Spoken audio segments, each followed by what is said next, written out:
¿Cómo le va? ¿Qué dice? Muy buenas noches, bienvenidos. Esto es Caníbales aquí por la pantalla de S5N, como yo siempre le digo, en un programa especial esta noche, sobre todo para analizar qué es lo que pasa en la Argentina en términos retrospectivos, ¿no? Cómo solemos analizar aquello que nos duele, que nos atraviesa como sociedad, que sobre todas las cosas nos dispara muchísimos interrogantes. Y déjeme decirle que hoy mi hipótesis para comenzar el programa tiene que ver con no solamente una secuencia que uno va a poder ir viendo a lo largo de todo el programa y que vamos a ir evidenciando, esto es, cómo se fue perfeccionando el sistema de espionaje ilegal por parte del gobierno del expresidente Macri, y además no solamente eso, ¿no?, sino cómo al mismo tiempo fue tomando cada vez mayor cantidad de personas, fue incorporando a distintos organismos y sobre todas las cosas, y esto es bastante relevante, cómo compromete a todas las esferas de poder. Y acá la pregunta que cabe es, ¿estaba el expresidente Mauricio Macri, estaba la exgobernadora de la provincia de Buenos Aires, María Eugenia Vidal, al tanto de todo lo que empezamos a saber en las últimas semanas y que no hace más que reconfirmar aquello que se venía denunciando desde aquí mismo, desde la pantalla de C5N? Esto era que había una persecución política en marcha y que eso tenía como base el espionaje de características ilegales. ¿Estaban al tanto? Esta es la pregunta que nadie quiere responder, por lo menos no aquellos que obviamente guardan o una sintonía de carácter ideológico con el expresidente Macri, o guardan compromisos, o se ven de alguna manera comprometidos, vaya a saber con qué, quizás con información que tiene el líder de Cambiemos, el líder de Juntos por el Cambio. ¿Tendrá Macri información de sus propios funcionarios, de sus propios círculos, de incluso del círculo rojo, yo le digo? ¿Será por eso que muchos de aquellos que han sido espiados incluso, y que hay evidencia que han sido espiados por el expresidente Macri, se niegan rotundamente a señalarlo con el dedo? Son muchas las preguntas que caben esta noche, pero mi hipótesis va un poquito más allá. Lo vamos a estar trabajando, vamos a estar analizándolo. Lo que quiero manifestarle es que a medida que pasan los días, fíjese cómo de a poco, en la medida en que la justicia comienza a trabajar, estoy hablando de la justicia a la que le interesa precisamente saber qué es lo que ha sucedido en la Argentina, la justicia que se preocupa por la vigencia del Estado de Derecho, que se preocupa por las garantías de carácter individual que merece toda sociedad como lo es la Argentina.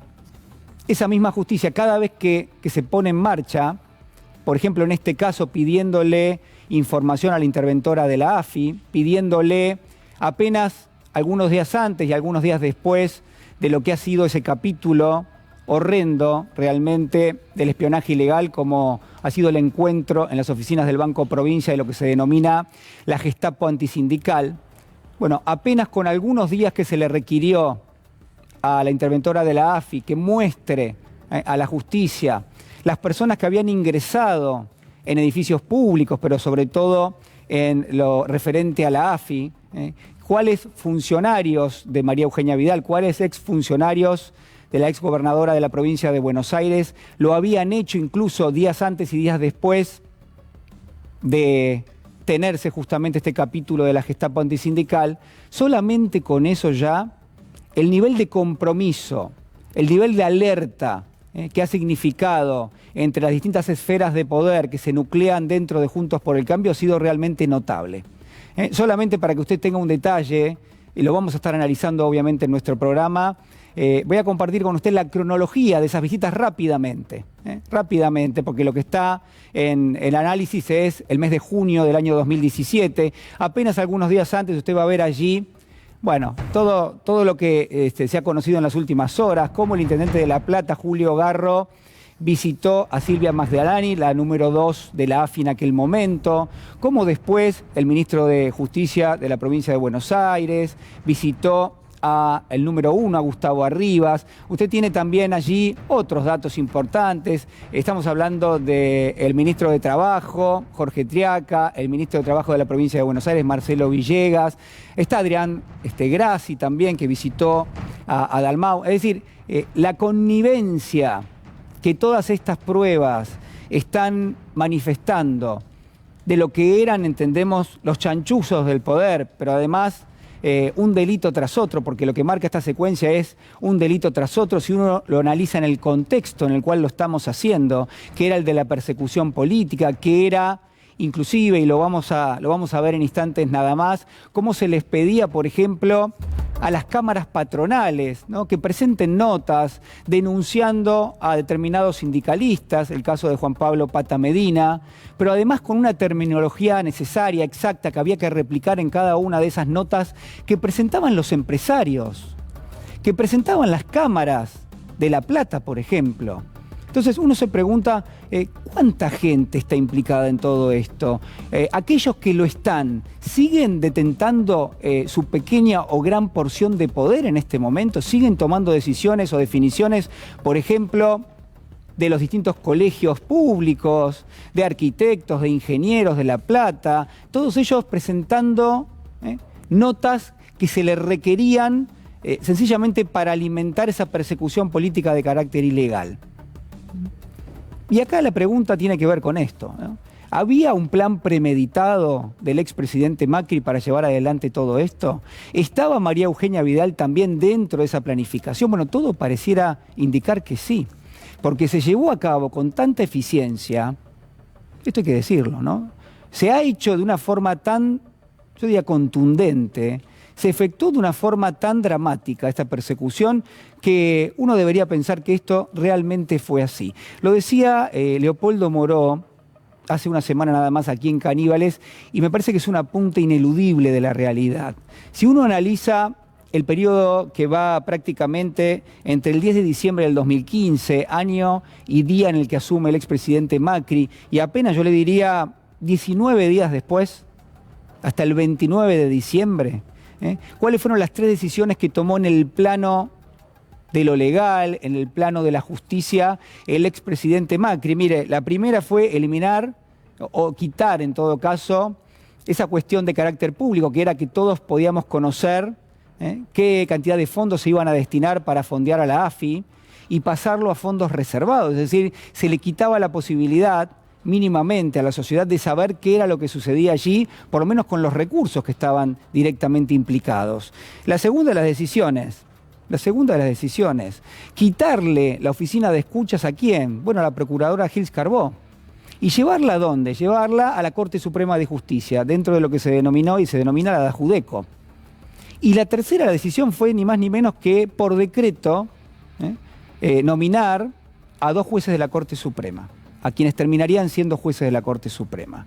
Entonces, uno podría pensar que nada de todo esto estaba orquestado, pero sin embargo, la cronología de los hechos lo desmiente. De la misma manera pasó en el plano económico, y esta es la gran hipótesis, ¿no? De la misma forma, con la misma premeditación, se llevó a cabo un plan que yo considero también sistemático, no solamente de endeudamiento, sino además de vulnerabilidad de la economía en su conjunto, pero además de los derechos de los trabajadores, además de, en términos generales, eso que los economistas denominamos la pulseada entre el trabajo y el capital, ¿no? ¿Qué iba a pasar con los salarios en la Argentina? ¿Qué iba a pasar con las jubilaciones y las pensiones en nuestro país? ¿Qué iba a pasar con aquellos que tienen un ingreso en pesos, que es la mayor parte de los argentinos? ¿Qué pasó durante estos años?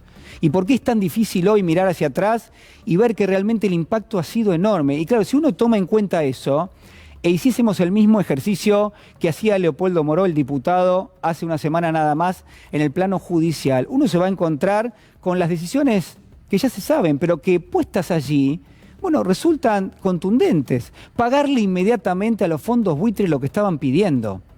Miles de millones de dólares, que no los tenía la Argentina, que iban a ser, de alguna manera, inyectados en las cuentas de quienes estaban reclamando y quienes habían hackeado al gobierno de Cristina Fernández de Kirchner, con solicitadas en los diarios internacionales, con una especie de bloqueo en términos financieros, tratando de todas maneras de que no llegase inversión extranjera al país. Bueno, esos mismos fondos buitre que de alguna forma indirectamente habían ayudado a que el expresidente Mauricio Macri llegase al poder, bueno, estaban allí esperando cobrar y lo primero que hizo el gobierno de Macri fue pagarles. Se les pagó. Se les dio un cheque por miles de millones de dólares. Otra de las decisiones fundamentales fue quitar lo que se llama el encaje a los capitales, es decir, que pudiesen ingresar libremente capitales del exterior para poder tener una tasa de interés en pesos altísima y que si al día siguiente querían irse, podían irse. Y esto vulneró incluso, escuche bien, un consejo fundamental del Fondo Monetario Internacional. Es el propio fondo el que muchas veces dice y que recomendaba a todos los países, bueno, señores, tengan el encaje. El encaje significaba que si alguien quería venir a invertir en la Argentina en términos financieros, por especulación financiera, podía hacerlo, pero tenía que dejar una parte de ese dinero que ingresaba al país encajado. Por eso se lo llama encaje. Encajado durante 6 meses, para que de alguna manera eso compensase en parte la posibilidad de un riesgo que siempre está, pero al mismo tiempo para un desincentivo justamente de esa inversión financiera que, como usted sabe, cuando ingresan capitales generan olas, pero cuando se van muchas más, porque muchas veces se termina devaluando si se van rápidamente. Entonces esa decisión también la tomó Macri, como tomó la apertura de las importaciones, como tomó también, yo había hecho un apunte, bueno, justamente lo que fue la mega devaluación del peso argentino, hecha por Prat-Gay. A propósito de Prat-Gay, alguien que ha reaparecido en las últimas semanas, solamente porque también va a ser parte de nuestro programa, con este eje de discusión. A ver, señor director, si lo podemos ver. Así como apareció Prat-Gay, aparecieron muchos exfuncionarios del gobierno del expresidente Macri. Dice, la deuda en pesos no la contamos porque la pagamos repudiando los salarios en pesos y ahorros en pesos. Genios del relato, pone Alfonso Prat-Gay, único gobierno del mundo que te advierte que se caga en su propia moneda. Y déjeme decirle algo al señor Prat-Gay. Si alguien se cagó en la moneda ha sido usted, señor Prat-Gay. Cuando aplicó una mega devaluación, cuando lo argumentó diciendo, bueno, esto no va a tener un impacto en el bolsillo de los argentinos, no va a tener un efecto en los precios, y cuando allí decantó en lo que fue la primera de las grandes olas de la inflación en la Argentina. Por eso lo que buscan muchas veces es tergiversar el relato, y por eso yo creo que hay una conexión directa en términos de qué es lo que se buscó, tanto en el plano judicial como también en el plano económico, que fue ni más ni menos que tener impunidad para aplicar eso que ya se sabía que se iba a aplicar y que terminó directamente con un brutal endeudamiento que hoy nos somete en términos soberanos, porque esto es lo más importante. Esto es lo más importante, lo que discute hoy la Argentina. Mire, lo que discute minuto a minuto la Argentina es ni más ni menos que qué grado de soberanía vamos a perder de aquí en adelante. Vaya a saber, le pregunto, durante los próximos 10 años... Durante los próximos 10 años vamos a tener que preguntarle al Fondo Monetario si ejecutamos una partida de gasto, por ejemplo, para comprar jeringas en la Argentina. Y esto es lo que se discute. Y estos señores, verdaderos caraduras, impunes de toda justicia, se dedican permanentemente a erosionar lo que son las conclusiones que cualquiera de nosotros puede sacar, que usted también puede sacar en su casa, que es si estamos mejor o peor. Y sobre todas las cosas, ¿cuánto nos cuesta llegar a fin de mes? ¿Qué pasa con nuestros bolsillos? ¿Qué pasa con esa sensación que tenemos todos de que la justicia es un ordenador social? ¿Y qué sucede cuando eso no funciona bien? Y por último, porque me parece que también es tema, si los señores de la Corte Suprema no estaban al tanto de todo esto, si no actuaron con una especie de rezago en términos de lo que ocurría en la Argentina y de lo que iba a ocurrir eventualmente si el expresidente Macri terminaba perdiendo el poder. Y por supuesto la Corte Suprema tiene una adhesión al timing realmente impresionante. En eso sí hay que felicitarlos porque se han acomodado al calor del poder permanentemente y creo yo que si uno analiza cronológicamente las decisiones que tomó la Corte Suprema, bueno, también en este caso aplica y mucho. Señor director, me voy para la mesa si me acompaña. Nos vamos. Bueno. Sí, pido permiso. El director me pregunta si le pido permiso. Sí, por supuesto, le tengo que pedir permiso. Bueno, ¿cómo están? Buenas noches. Buenas noches. Buenas noches, Julián. Natalia Salvo. ¿Cómo estás, Julián? Dice. Pensaba y reflexionaba mientras hablabas sobre la finalidad que siempre machacamos. ¿Para qué avasallaron el Estado de Derecho? ¿Para qué espiaron? Y justamente para hacer una política regresiva de la distribución del ingreso, y para eso se tenían que llevar puesta el salario, que me parece fundamental. O sea, estamos absolutamente endeudados, perdemos soberanía, sí, pero también tenemos un salario totalmente degradado. Y esa distribución regresiva del ingreso fue fundamental. Tenemos que verlo desde ese lugar porque es lo que hoy impacta en este salario que de la oposición incluso dice no se puede comprar asado, no se puede comprar... Bueno, estamos sufriendo las consecuencias mediatas de esta política. Liliana Hender, buenas noches. Muy buenas noches, ¿cómo ¿Cómo estás? estás? Pensaba además en algo que quiero traer a esta mesa, recordando a la enorme Silvia Bleichmar, una psicoanalista maravillosa que trabajó mucho sobre la subjetividad y que hablaba del dolor país. Seguramente, Edgardo, vos te acordás de esto. Y el dolor país en este tiempo en el que pensamos de nuevo, una vez más, en el riesgo país, ella decía, el dolor país hay que medirlo, porque el dolor país es aquello que nos quitan a la vida cotidiana de cada ciudadano o ciudadana, y que está lejos cuando nos dicen la deuda, los miles de millones de los cuales vos hablás, qué sé yo, nunca voy a ver tanta guita toda junta, seguramente. Pero es que Liliana, creo que yo lo más contradictorio de todos, y casi una especie de paradoja, es que cuando hablamos del Fondo Monetario, hablamos también de los salarios de los argentinos, pero muchas veces nos quieren hacer creer que esto no es así, y que son discusiones vanas, y que la deuda en pesos y la deuda en dólares es igual, y para qué todos nos metemos en esa situación si a los argentinos lo que les importa es si llegan o no a fin de mes. O sea, hay un grado de ironía o de hijaputés, no sé, perdón, yo no soy de decir malas palabras, pero ese término, La segunda, ese la término segunda. Hay días no, porque que se los escuché a ustedes, entonces hay ahora la días- digo. Fontana Rosa te diría, eso es lo que Esa es la corresponde, palabra. esa es la palabra. Y no hay perversión, otra. Julián. Ah, bueno. Creo que hay que por eso conectarlo con lo que dice Liliana, ¿no? Y entrar a hacer ese nudo entre filosofía política y psicología, porque son estructuras psíquicas efectivamente perversas. Destruyen la subjetividad de cada persona. Esa sensación de desamparo, de a dónde vamos, de no tengo futuro, algo que los medios hegemónicos te reiteran cada mañana, cada día, en cada radio. Sí, la Está construcción todo de- mal, sí. Alberto se equivoca, Cristina hace daño. Todo es un desastre, con lo cual el dolor país, querida Silvia Bleichmar, es un concepto que te agradecemos porque nos ayuda a pensar. Señor Pedro Peretti, ¿cómo le va? Buenas noches. Buenas noches. Completando lo de las compañeras, venía para acá, me paré a hablar con Agustín. Trabaja arreglando la ruta. 60.000 pesos salario básico, 12 horas de laburo, no tiene sábado ni tiene domingo. El encargado de una planta de cereales, de la Pampa Húmeda, que la juntaron con la pala, 50.000 pesos por mes. La canasta básica, 76.000 pesos. Bueno, yo te iba a decir eso. Perdimos 4 millones de votos, le pagamos 6.000 palos el año que se fue al Fondo Monetario Internacional, redujimos el déficit fiscal a casi 3 puntos y ahora tenemos que pagar 700, 140 más. Eso me parece que estamos haciendo el ajuste del fondo sin haber firmado, perdimos 4 millones de votos y creo que lo más importante de esto es que el gobierno salió de la pasividad y hay que analizar muy seriamente este viaje que no tiene nada de ingenuo a Rusia y a China, me parece un dato clave junto con la asunción de Alberto en la CELAC.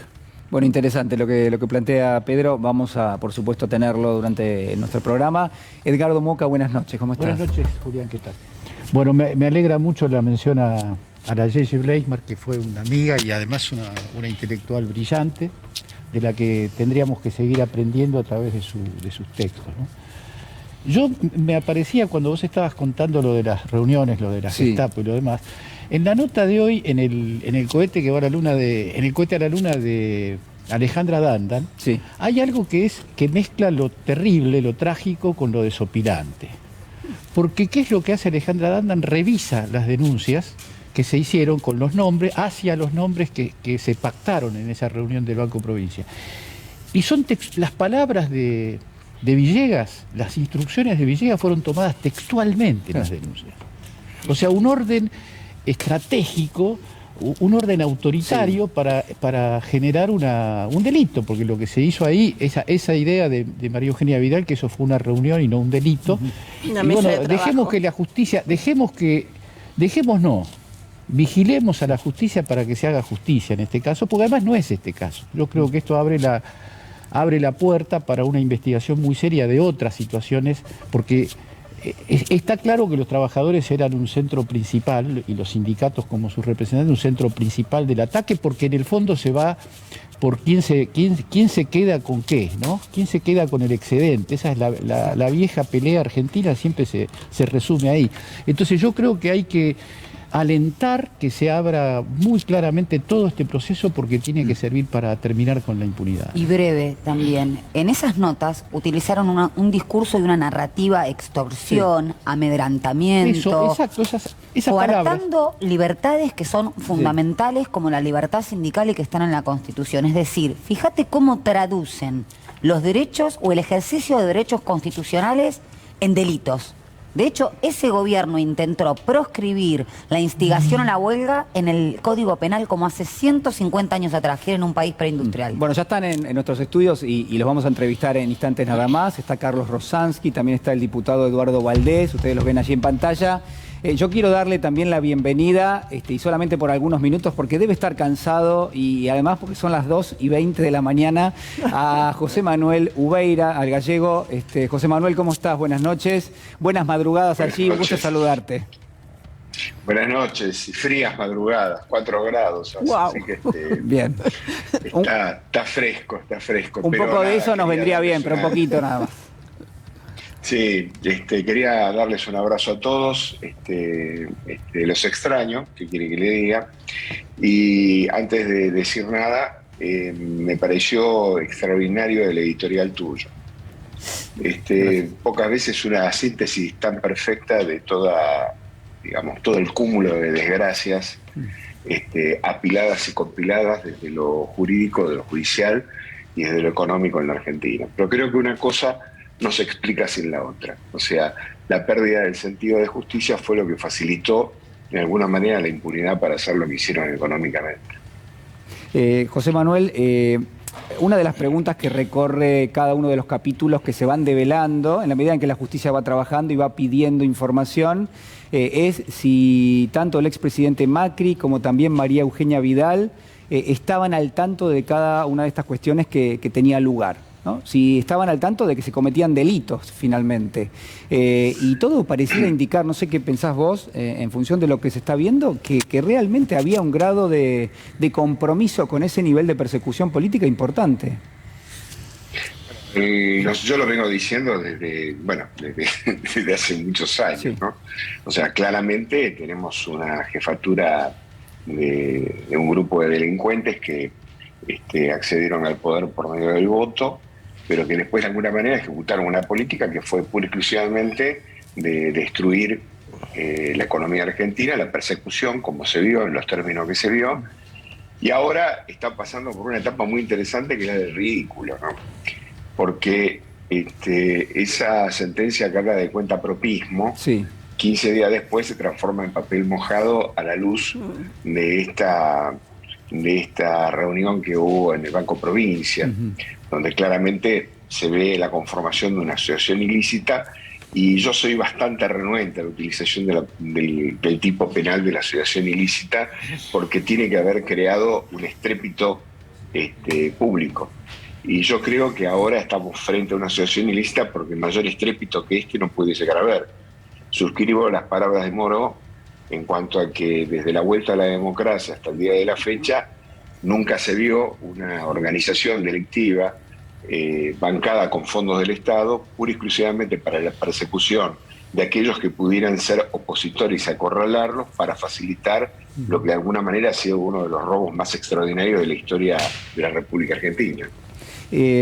Otra de las cosas que vamos a ir viendo, a ver, señor director, a ver si podemos mostrar algo del material que tenemos, cómo el intendente Garro de La Plata, bueno, de alguna manera, cada vez que tenía una intervención pública, hacía referencia directamente a lo que se estaba haciendo, no de una forma taxativa, pero sí, de alguna manera, manifestando que los sindicatos realmente conspiraban contra su gestión. A ver si, bueno, ahí tenemos... Bueno, ahí está. Bueno, esto sirve, hay mucho de esto. Este es un tuit de Julio Garro, ustedes tienen la fecha allí, en marzo del 2019. Dice, hace solo 3 años La Plata era la ciudad de las mafias, asustaba. Delincuentes disfrazados de policías, sindicalistas, jueces y dirigentes políticos. Hoy todavía estamos dando la batalla más dura contra ese pasado que no se resigna que vuelve en forma de fotos rancias, ¿no? Y allí debajo ustedes tenían otro tuit de María Eugenia Vidal, es decir, había una especie de diálogo en la red. Desde el comienzo de mi gestión iniciamos el camino de dar las peleas difíciles en la provincia de Buenos Aires. Esto es algo que uno puede reconocer hoy también, ¿no? Es decir, este nivel de relato está instalado hoy también. Pero además, los que dicen que son la mafia son los que persiguen y juzgan por anticipado. Es del todo siniestro y aparte es lo que decíamos, la total ruptura del pacto democrático, que es lo que decía Leopoldo, que coincido plenamente, pero además es sustituir el Estado de Derecho. ¿Quién es? ¿El Ejecutivo es el que está juzgando quiénes son las mafias por anticipado? Y hay que encontrar una identidad con el relato existente en la última dictadura cívico-militar, porque el plafón o la aquiescencia o la aceptación social a un enemigo interno se va construyendo con la subjetividad colectiva, hoy en día utilizando las redes sociales, utilizando los medios de comunicación conniventes, pero lo vemos también incluso en las redes continuamente. Sí. Son sindicalistas, son mafiosos. O sea, estamos hablando de una institución fundamental para el Estado de Derecho, y Villegas lo decía como un hombre de fe. Hay que noticiarlo, Villegas, de la encíclica Rerum Novarem de 1891, creo que hablaba de la necesidad de los sindicatos para ponerle un poco de coto al capital. José. Sí, vos dijiste algo muy interesante y lo quiero unir con lo que dice Natalia, pero dijiste algo interesante al pasar, que tiene que ver con la sincronía con que todas estas acciones se produjeron desde el comienzo del gobierno de Macri. Porque acá lo que hay que mirar también son los tiempos y son las decisiones que se toman. O sea que cuando aparece Rosenkrantz y Rosati en la Corte Suprema, fue para instalar lo que en navegación se llama un ancla de mar.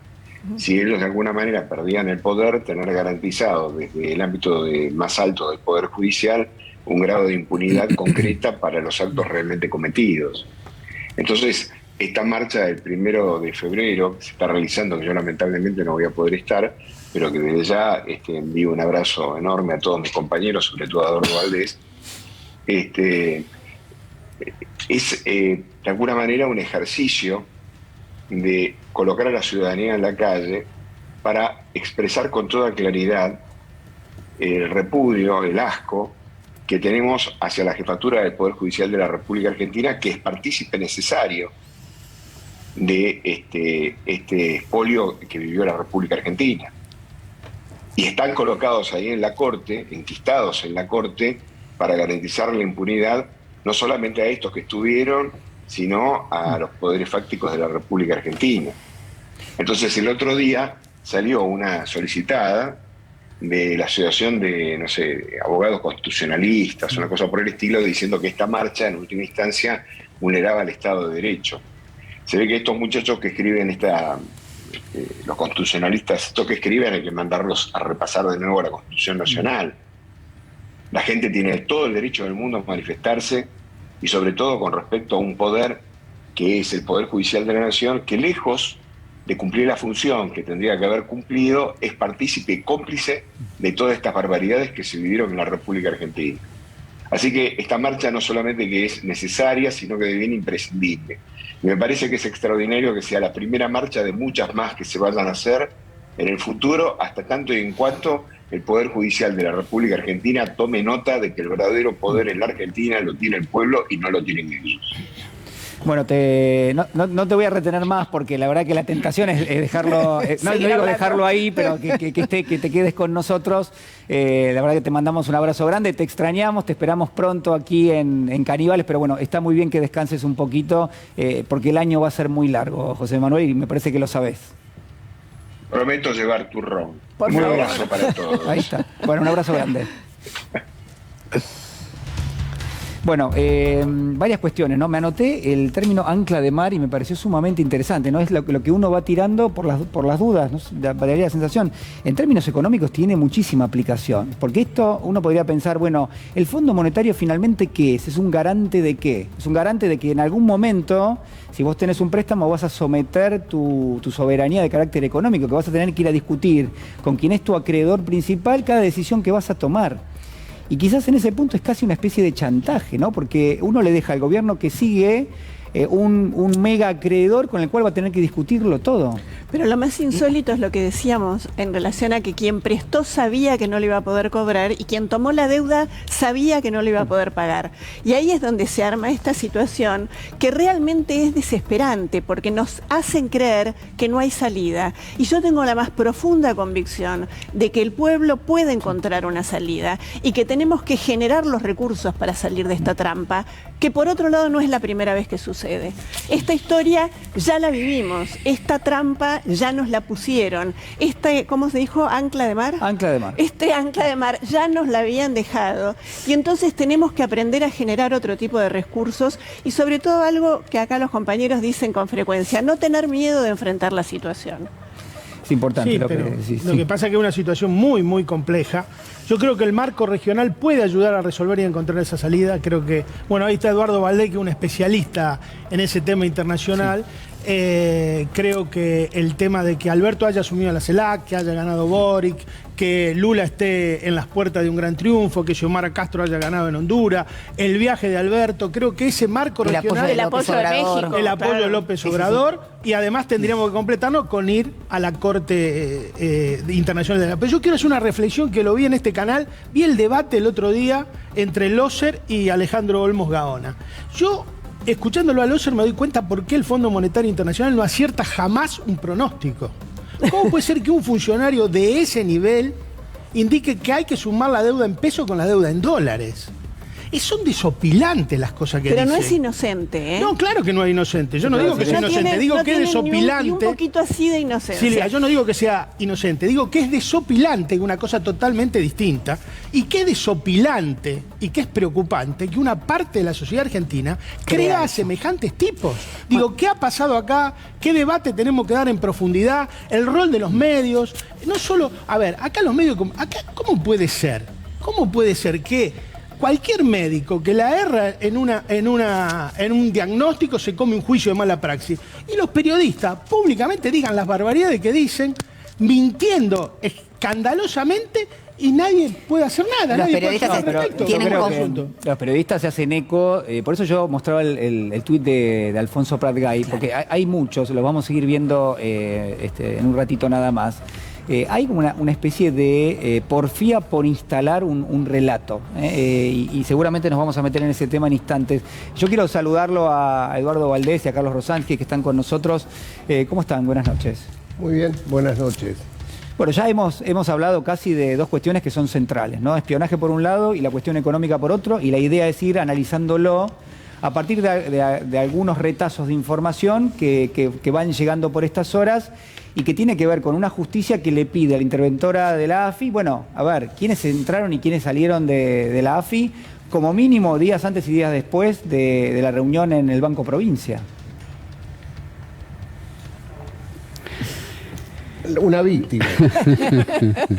Una víctima, Bueno. Rosansky puede hablar. Sí, bueno, volvemos a algo que como conversamos aquí. Estamos hablando de una organización criminal. Esto no hay que perderlo de vista porque precisamente lo que está faltando, y por suerte ya no es caracterizarlo como organización criminal, sino que lo que está faltando es encontrar los instrumentos para juzgarlo adecuadamente, para investigarlo adecuadamente. Que a mi entender no son los que están sucediendo. Hoy tenemos jueces aislados y por poco tiempo, porque yo espero que no tenga razón yo, pero a Kreplak le van a sacar la causa. ¿Por qué Kreplak es un juez honesto y no puede haber peor cosa para esta mafia que una causa llegue a un juzgado honesto? Claro. Lo han demostrado con Alejo Ramos Padilla, sí, con la causa en Dolores, con Baba, la causa en Loma de Zamora. Entonces me parece que estamos todavía en deuda con una parte de esta historia que ya no es como lo llamamos. Lo estamos llamando, Edgardo, Pedro, es una organización criminal. Bueno, ¿qué hacemos con esa organización? Con lo que tenemos alcanza desde lo teórico, porque tenemos una legislación extraordinaria, pero está faltando esa mirada en perspectiva que nos permitiría, a mi entender, investigar un poco mejor, más ampliamente. Eduardo. Yo voy a partir de la marcha del 1 de febrero, sí, el por qué, ¿no? Y yo creo que entre los por qué debería ser la no naturalización del espionaje ilegal. Es fundamental, porque 2 de los ministros de la Corte fueron espiados. Y no una vez, varias veces. Rosenkrantz fue espiado por D'Alessio, acá hay un especialista de ese expediente, fue espiado por D'Alessio cuando Ramos Padilla allana la casa de D'Alessio, encuentra un espionaje que le hacen a Bauçat y al estudio Bauçat y Rosenkrantz y al actual presidente, a Rosati. Al punto que hablan entre los espías, le dice D'Alessio a Barreiro, creo que era su lugarteniente, el de la mano derecha de él, le dice, ¿cómo van a poder explicar estos la cantidad de viajes que tienen a Miami y a Panamá? Eso está en el expediente de Dolores respecto del espionaje que le hacen a Rosenkrantz y a Rosati. Y lo vuelven a espiar los Super Mario Bros. A Rosenkrantz entrando un domingo en Palermo a verse con Rodríguez Simón, y se ve que Macri no le tenía mucha confianza a qué iba a hacer, cómo iba a suceder eso, y el espía está asustado por lo que le están mandando a hacer, le dice fotografía a ver si es él, queremos ver el rostro. Y era Rosenkrantz con anteojos, con una gorra con visera y con una campera roja como queriendo no mostrar que era él el que entraba a ese bar de Palermo. Y el espía le dice, todo eso está en un expediente, el espía le dice, pero ¿quién dio la orden que yo hiciera esto? El 1, le dice Alan Ruiz, el jefe. El 1, en la jerga, el 1 es Macri. Claro. El 5 era Rivas, la 8 era Magdalani. Por eso digo que los motivos por los cuales lo triste de los dos ministros que estoy hablando es que nunca se presentaron en la causa. O sea que como que ellos naturalizan el espionaje ilegal. Entonces nunca se presentaron ni en Dolores, solo se presentó Bauçat. En Dolores no se presentó Rosenkrantz como diciendo esto. Y tampoco se presentaron en Lomas de Zamora cuando surge el espionaje del Super Mario Bros. O sea que tendrían que haber dado el ejemplo los dos supremos y no lo hicieron. Y estoy hablando de doble espionaje. No, entonces, estás dando un detalle... El final es terrible, porque el final es que el espiado Rosenkrantz... Estás hablando de la Corte Suprema, de un juez de la Corte Suprema que va a una reunión que sabe que donde no tiene que estar y va disfrazado directamente. Exactamente, un día domingo... Y se sabe espiado y no hace nada. Se lo mostró a ese... porque está todo en las fotos, los audios, el video, está todo. Porque como hubo la virtud de los jueces de Lomas de haber allanado a los espías, cosa que nunca se había dado, que encontraras los chats y los videos, como se dio con D'Alessio, se dio con todo el grupo Super Mario Bros. Entonces, por supuesto que quieren ir a Comodoro Pi, pero aparte, el pueblo argentino ya lo vio por televisión a eso, lo hemos visto por televisión, cómo lo espiaban, y da vergüenza. Yo creo, al menos pertenezco a una generación que cuando estudiaba abogacía decían que los jueces debían ser y parecer. Parecer significaba que los jueces vayan a la justicia, vayan al juzgado y pidan que se investigue el espionaje ilegal. Sí. Yo particularmente voy a marchar el día 1 de febrero por esto, por la no naturalización de la Corte Suprema y del Poder Judicial del espionaje ilegal. Porque lo que es más grave es que en este preciso momento, mientras nosotros estamos en este lugar, Carlos Rosenkrantz, vicepresidente de la Corte, 2 veces espiado, está en el mismo country de la provincia del Neuquén, Cumelén, que el espiador Mauricio Macri. Fíjense cómo yo vivo diciendo el síndrome de Estocolmo que se logra a partir del espionaje ilegal. ¿Qué le pasa a Vidal? Que fue espiada y lo único que dice, ni bien habla, es de esto lo saco a Mauricio Macri. Está siendo elegante diciendo... ¿Qué le pasa a Larreta? ¿No? Que va y hace reportajes y dice, de esto lo saco a De Stefano.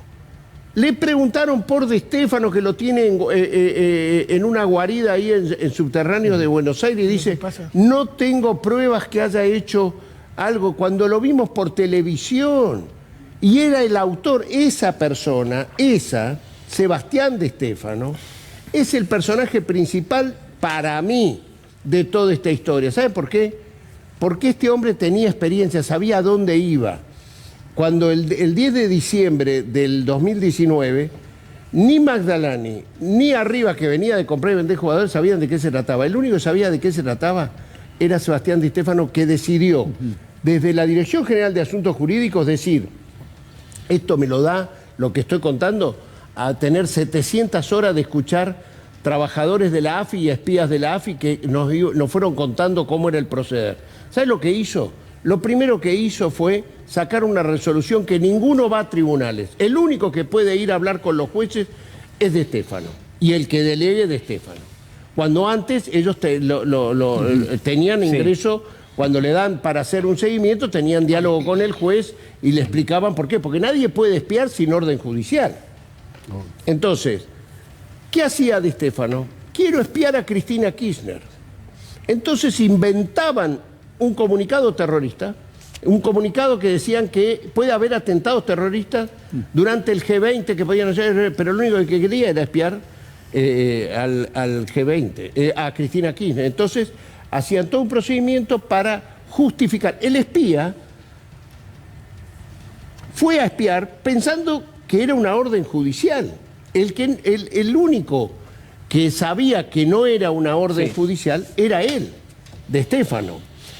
Cuando tenían que inventar, o por ejemplo la legitimación de los anónimos para hacerte causa judicial. Al Pata Medina, a pesar de todo lo que vimos en ese video, no hubo denuncia. Al Pata lo meten por un anónimo cuando lo detienen. A los sindicalistas de Bahía Blanca los detienen porque no hubo denuncias, y entonces se quejaron el poder político de por qué no denunciaban en Bahía Blanca a la UOCRA, y resulta que entonces fue María Eugenia Vidal, hizo un discurso cuando visita Bahía Blanca, y entonces le obligan a un fiscal a que se tome del discurso de Bahía Blanca, de Vidal en Bahía Blanca, para iniciar la causa judicial y detenerlo a los sindicalistas de la Unión Obrera de la Construcción. Que uno de ellos ha muerto y en condiciones muy duras dentro de la cárcel. Tenemos que investigar qué pasó con eso.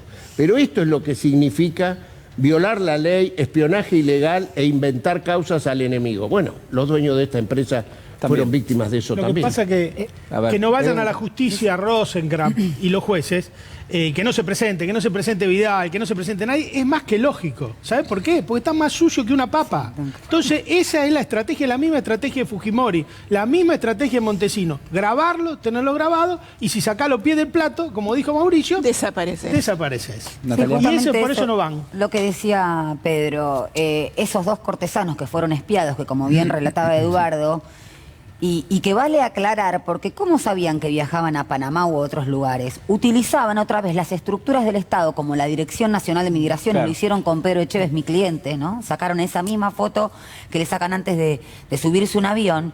O sea, utilizaron toda la estructura estatal, pero además estos fueron los dos que aceptaron ingresar por fuera a la Corte de un mecanismo constitucional. Ya sabemos quiénes eran los clientes previamente a ingresar de Rosenkrantz. El mismo cortesano que está diciendo que ahora, después de 5 años, él puede resolver causas relativas a los que fueran sus clientes. Entonces, están evidentemente, como se dice, carpeteados. Absolutamente carpeteados. Y yo digo una cosa. Porque están carpeteados. Escucha una cosa que es muy... ¿y los árbitros de fútbol? Los árbitros de fútbol están todos carpeteados y todo escuchado. Es un detalle que nadie toma en cuenta. Pero a ver, Pedro, no entendí, perdóname. me perdí. Tenés que ser más claro con nosotros. Me perdí. ¿Se espía a los árbitros de fútbol? Yo creo que sí. Yo creo que han sido espiados durante la era de Macri. Yo creo que Boca fue un laboratorio. Pedro, sí. Voy a hacer una fantiñada de esas que... Para, Pedro. Vos estás diciendo que durante el gobierno del expresidente Macri espiaban a los árbitros de fútbol. Yo estoy diciendo que Boca fue la nave insignia de la derecha, donde se probaron toda esta cosa, donde estuvo la primera vinculación con la justicia, y los árbitros del fútbol están todos carpeteados. Y los que somos del fútbol, y los que somos de equipo del interior, lo hemos sufrido en carne propia. En la época de Macri, en Boca Juniors. ¿Puedo agregar un paralelismo? Estamos hablando del lugar del juzgador. del tercero imparcial. Yo creo que a eso se refiere Pedro. O sea, los jueces que deberían resolver o deberían tomar parte para la defensa de la Constitución no lo hacen porque están directamente implicados a través del mecanismo de espionaje ilegal que no por nada es utilizado por Mauricio Macri. Pero tratando de articular en el mundo del fútbol con el mundo del espionaje, es cierto que, tal como decía Eduardo, Di Stéfano estaba a cargo de jurídicos, una parte o una oficina que creció un 25% con Mauricio Macri. ¿Y a quién le respondía también Di Stéfano? Angelici. ¿De dónde surgió o qué cargo ocupó también Stornelli? En Boca. O sea, todos vienen de ese laboratorio, si se quiere, que por supuesto respondió en su momento a Mauricio Macri. Obviamente. Creo que ahí está el punto de conexión. Y además, fíjate lo que pasó en la final de la Libertadores, ¿no? No, con ahí no te puedo ayudar, Pedro. Bueno, el Boca River que terminó jugando en Madrid. El operativo y todo lo demás. Digo, acá todo tiene que ver con todo. Angelici, Macri, la justicia, todo ese mundo ha funcionado en forma concomitante. Están todos carpeteados, por eso no van a la justicia y porque están todos con el culo sucio. Eduardo. Ahora, yo quería poner actores que han quedado nombrados. Me quedé con la frase de la relación del Fondo Monetario con la Argentina como un caso de extorsión. Yo pondría ahí, es un caso de colonialismo. Es un caso de pérdida de soberanía de una nación, la forma moderna, la forma contemporánea de pérdida de soberanía. Pero lo que quería era conectar esto porque todo lo que estamos viendo y lo que estamos comentando revela la existencia de un sistema, de una articulación. No son muñequitos sueltos que se encuentran de casualidad. Y el fondo forma, digamos, Estados Unidos forma parte de esa articulación. Y a ver, los medios de comunicación, cuando Vidal se ve arrinconada por las evidencias, digamos, lo primero que atira es a decir, ahora me van a decir que el Pata Medina es un angelito. O sea, todo el recurso argumentativo está depositado en las campañas mediáticas que convierten a determinadas personas, a los enemigos del poder, a los enemigos de esa articulación, los convierten en sinónimo de bandas de maleantes, y una vez que ocurre el hecho judicial, está absolutamente naturalizado. Esto, por supuesto, no se puede hacer sin el Poder Judicial, sin una parte muy influyente del Poder Judicial, sin los medios de comunicación y sin los articuladores poderosos del mundo. Entonces yo creo que tenemos que ser conscientes de eso. El caso Macri es un caso muy, muy particular, porque aparte hay una vocación por el espionaje, una vocación por el poder sobre las personas, que puede ser bien un motivo de estudio sobre la psicopatía, un estudio de tipo psicológico. Pero en todo caso es un dato. Es un dato, por supuesto, relevante, pero no hay que perder de vista que acá hay una articulación donde cada sujeto tiene su lugar en la cancha, nadie está parado. Por eso yo estoy de acuerdo que el tema de los jueces que no denuncian puede ser un tema de miedo y de carpeta, pero también quiero decir que los jueces forman parte de ese entramado, no necesitan que nadie los carpetee. Los que participaron en esto, los que participaron en la destitución de jueces honrados, los que participaron en los cableados en las cárceles, todo eso, puede ser que alguno de esos esté carpeteado, pero forman parte de la logia. Lo que pasa es que la logia tiene una estructura vertical. Y el número uno, cuando fue número uno del país, tenía esa función. A mí me parece que, Julián, la familia judicial se protege. En este tema y en todos los temas. Lo sabemos muy bien quienes acompañamos a las mujeres que viven situaciones de violencia.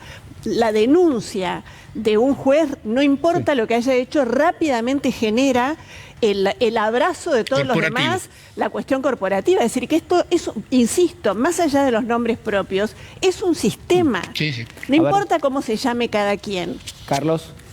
Sí, la familia judicial, por supuesto, es clave en este tema. Yo quiero retomar algo que decía Edgardo recién sobre los carpetazos, vinculado a lo que Eduardo comentaba. Primero, el enorme trabajo que está haciendo la comisión en diputados de Valdés, Moró, que tiene... Tailade. Y realmente el trabajo que hacen es importantísimo. Pero yo lo que pensaba sobre los carpetazos es que en realidad, como dice Edgardo, no es que ellos necesitan estar carpeteados porque forman parte. Sin embargo, son investigados, son espiados. Y la razón es porque hay que vincularlo a una cuestión mafiosa. Es decir, son códigos mafiosos en los cuales no necesitan carpetearte. Todos ellos, por eso se explica por qué se espían familiares. Por eso estamos tratando de entender por qué se espían familiares. A la Porque hermana mayor y a la hermana menor. Absolutamente, porque forma parte de la práctica mafiosa. Y recomiendo hoy, además de Alejandra Dandán, una nota excepcional de Rocco Carbone, Bueno. que se llama El hombre de cemento, y que hace una explicación maravillosa, leanlo, sobre la mafia. Está el apellido de Stefano ahí, ¿no? Con el apellido de Stefano y Macri. ¿Por qué? Porque son los apellidos de 2 de los 7 clanes de la 'Ndrangheta calabresa. Él aclara que no va a estigmatizar un apellido, pero la realidad es que son los mismos apellidos. Y dice que ahora están más amigados porque la 'Ndrangheta de Stefano fue la que mandó matar a nada menos que a Tony Macri, uno de los jefes de la 'Ndrangheta histórica. Macri en ese momento, le sacaron el apóstrofe. Pero la realidad es que si nosotros empezamos también a mirarlo como operaciones mafiosas, y una aclaración sobre el tuit que mostraron de Garro, yo creo que es un muy buen tuit, es un muy buen mensaje, y por eso nosotros estamos discutiendo el tuit de Garro cuando no es para nosotros. Las pavadas que él pone no son para nosotros, son para que ese sector al cual se refería, no sé si Pedro o Edgardo, de ese montón de gente que sigue estas tonterías. Sí, es el montón de gente que lo llevó a Macri al poder. Claro. Y manipulan sobre ellos. Sí. Señor director, a ver si podemos ir compartiendo algo de lo que hablaba recién Carlos Rosansky para poner el contexto. Le pido el recorte H7426. Esto va a parecer chino, pero porque tenemos mucho material. A ver si, bueno, ahí está, ¿no? Revelan los nombres de los ministros de Vidal que estuvieron en la AFI mientras avanzaba el plan Gestapo. Esto de, digamos, de poner en un contexto también temporal, ¿no? Cómo se iban dando. Bueno, los datos surgen del libro de ingresos y egresos de la AFI a partir de un pedido impulsado por el magistrado Ernesto Kreplak, que lo mencionaba recién Carlos Rosansky, para dilucidar si alguno de los imputados habían visitado el organismo. A ver qué sigue de esto. Bueno, el siguiente destacado, a ver si lo podemos ver, señor director, el que viene, donde dice, así Garro armaba las causas judiciales, porque lo que de alguna manera empieza a decantarse de todo esto es, bueno, cómo era el sistema, ¿no? Porque justamente el valor que tiene esto es cómo se daba cronológicamente y cómo se gestionaba todo esto. Bueno, en este contexto, lo que de alguna manera empezamos a ver es que se actuaba por un lado y después se salía a los medios prácticamente a consolidar el mensaje, a darle un marco a eso que estaba pasando, a naturalizar algo que era, por ejemplo, Juan Pablo Pata Medina es un delincuente y en algún momento lo vamos a meter preso. Pero sin pedirle ningún tipo de detalle. El intendente salía directamente a vanagloriarse de las operaciones ilegales que se estaban haciendo. Julián, con respecto a lo que decía recién Carlos, Sí. es decir, esto apunta a interpelar otro sector, ¿no? Que claramente es quien llevó a Mauricio Macri al poder. Pero fíjate cómo neutralizan el significado de las palabras, ¿no? En este caso de Gestapo, al punto tal de parecer un instrumento, una herramienta buena para lograr un cometido de la destrucción del mal, en este caso los sindicatos. Desde el punto de vista que ya hay personas, gentes o incluso funcionarios que de manera tangencial sí naturalizan o neutralizan, diría yo, no la van a poder angelar jamás la palabra Gestapo, pero sí el punto tal que se acepta. Y Nicolás Casullo decía, el sentido común es de la derecha. Claro. Entonces, romper ese sentido común cuesta muchísimo, porque son capas que están sedimentadas, Sí. que reescriben continuamente la historia, al punto tal que hoy en día estamos asistiendo en el presente a la neutralización de esta palabra, Bueno, esa como una buena construcción- herramienta. Esa construcción de sentidos se da por la reiteración, Claro. que suplanta muchas veces a la argumentación. Es decir, tanto te repiten algo que uno ya directamente, potencialmente lo cree, lo toma, sin pedir algún tipo de Julián, argumento. y la sensación de poder. Porque no es lo mismo que yo hable mal de una persona a que todos los canales de televisión, Claro. todos los periodistas, vos prendés algunos no, casi todos Sí. los canales, y siempre se está hablando bien de algunas personas y mal de otras. El poder fija los conceptos. Esto es, el sentido común es un sentido común que no es natural. Es un Coincide en los enemigos. Exacto. Porque exacto. cuando hablamos del nado sincronizado, lo que vemos es eso, que hay una total coincidencia Total. entre quiénes son las fuentes a las que ese periodismo, que no es todo el periodismo, ese periodismo apela para generar recursos. Lo escuchaba, por ejemplo, en Radio Mitre el otro día a Daniel Sapsay, Eduardo, hablando de las cuestiones estas del 1 de febrero, con Miguel Wiñaski. Hay que decir los nombres, porque es importante decir que Daniel Sapsay es para muchos considerado un gran constitucionalista. Entonces me parece que hay que señalar que hay gente que lo que está haciendo es operar y que atenta contra la gobernabilidad. Y que es un sistema, absolutamente. Eduardo. Bueno, ellos son los dueños de la academia, ¿no? Ellos reparten los títulos académicos. Se legitiman de esa manera. Sapsay, que nunca hizo un doctorado de Derecho Constitucional, sino creo que tiene algo hecho, y no sé si lo terminó en Francia, sobre Derecho Comercial, se autotitula un gran constitucionalista. Se autopercibe, decís vos.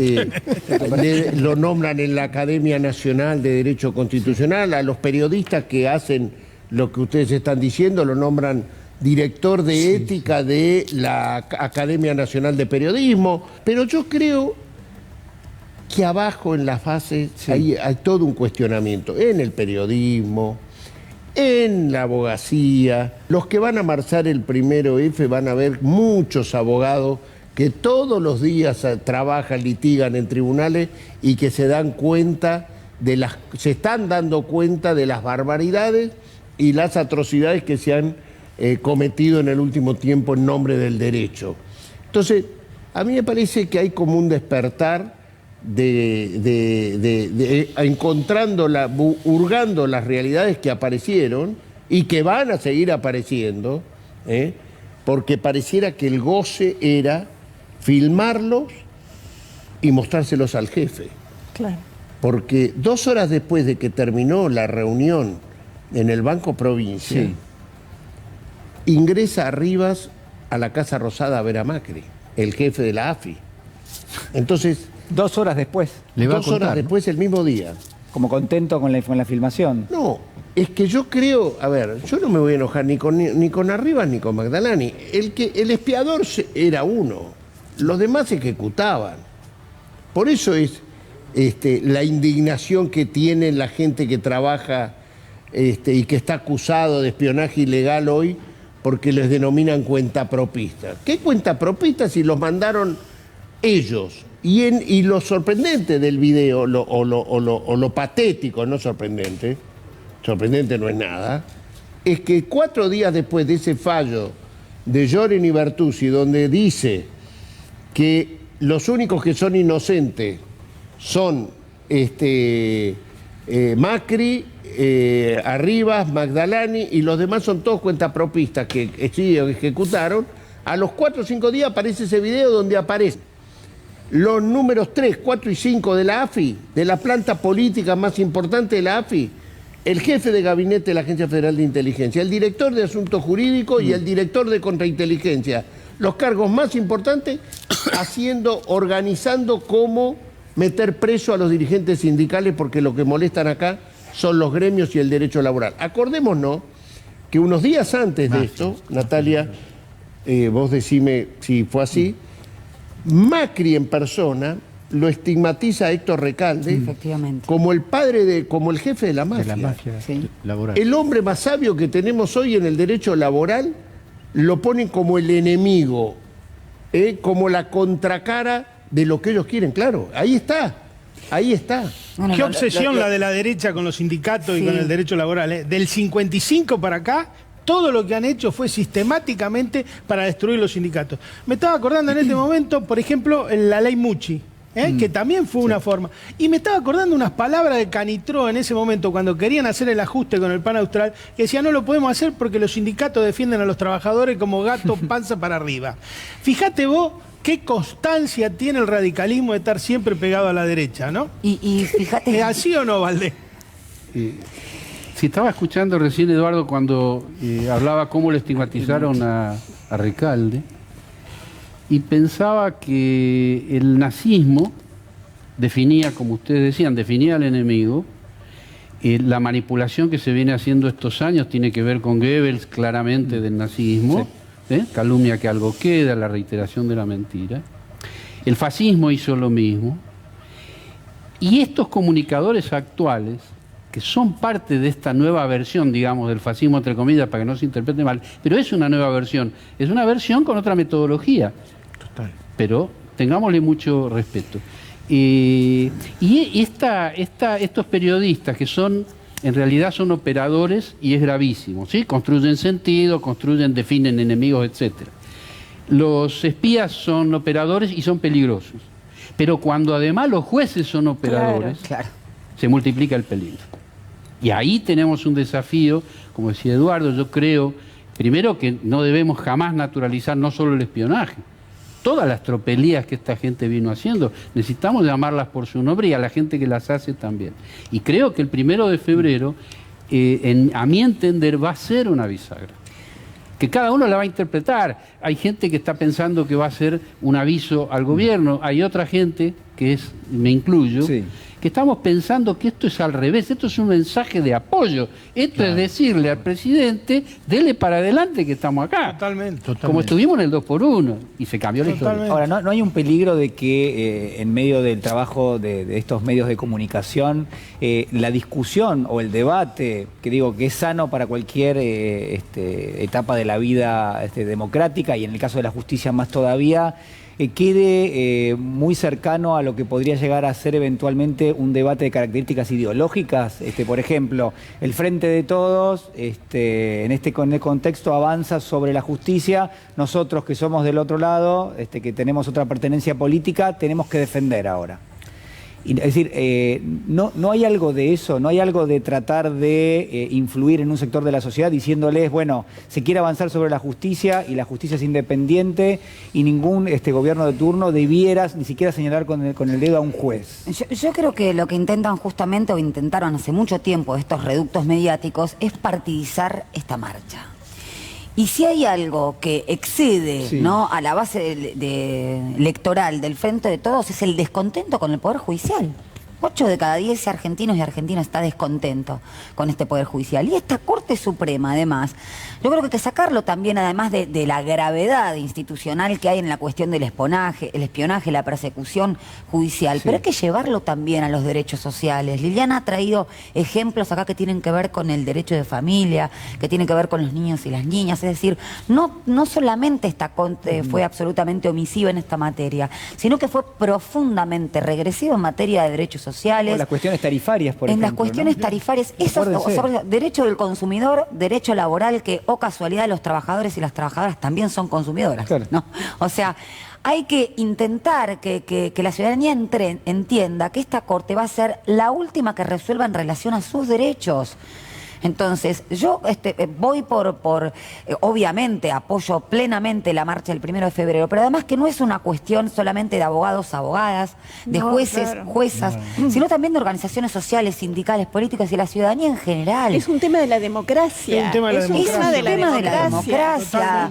Y no se eso- arregla con una marcha. ¿Por qué, No, claro. por qué Hacen desde falta varias marchas. ¿Por qué desde ese sector intentan decir es una marcha del Frente de Todos? Más Aparece allá un- de que el apoyo Bueno, no. pero- Pero Aparece ¿para un quién es actor. la marcha? ¿Para quién es la movilización? Para la democracia. para la democracia. para la ¿Quién ciudadanía tiene en que general. tomar ese mensaje? El gobierno. Al día siguiente, ¿de quién esperamos El una gobierno, respuesta? el gobierno. Es Pero el gobierno. acá el gran actor No, y los que no se partidos había políticos. expresado, que no se viene expresando por razones incluso de coyuntura como la pandemia, es el único actor que se puede enfrentar a este sistema que estamos viendo. Es el pueblo.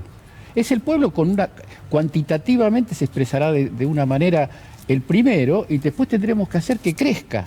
Y yo creo que lo del primero, creo que alguien lo dijo en el programa anterior, no importa quién lo dijo, que esta iniciativa, el 1 de febrero, tendría que ser la base para algo más estable. Que no se pronuncie solamente sobre el problema de la justicia, que se pronuncie sobre el problema de la mujer, sobre el problema del pan, sobre el problema de los sueldos. Exacto. Tiene que haber una articulación de demandas que está madura en la sociedad Pero, argentina. hablando de Héctor Recalde, quien reivindicó su labor legislativa porque fue quien además a la ley de contrato de trabajo le incorporó todo lo Sí. que la dictadura militar, o gran parte, le podó a esa norma, que fue lo primero que hicieron los militares. Hay un artículo que escribió junto con una colega, Paula Nievas Ibáñez, que habla se llama Suprema Regresividad, y habla de los fallos de la Corte que arrancan con el fallo Orellana, contrarios a los trabajadores y a las trabajadoras. Pongo algo que le puede tocar a cualquier persona. La reducción de las indemnizaciones en materia de accidentes y enfermedades profesionales. Para los grandes negocios de las ART.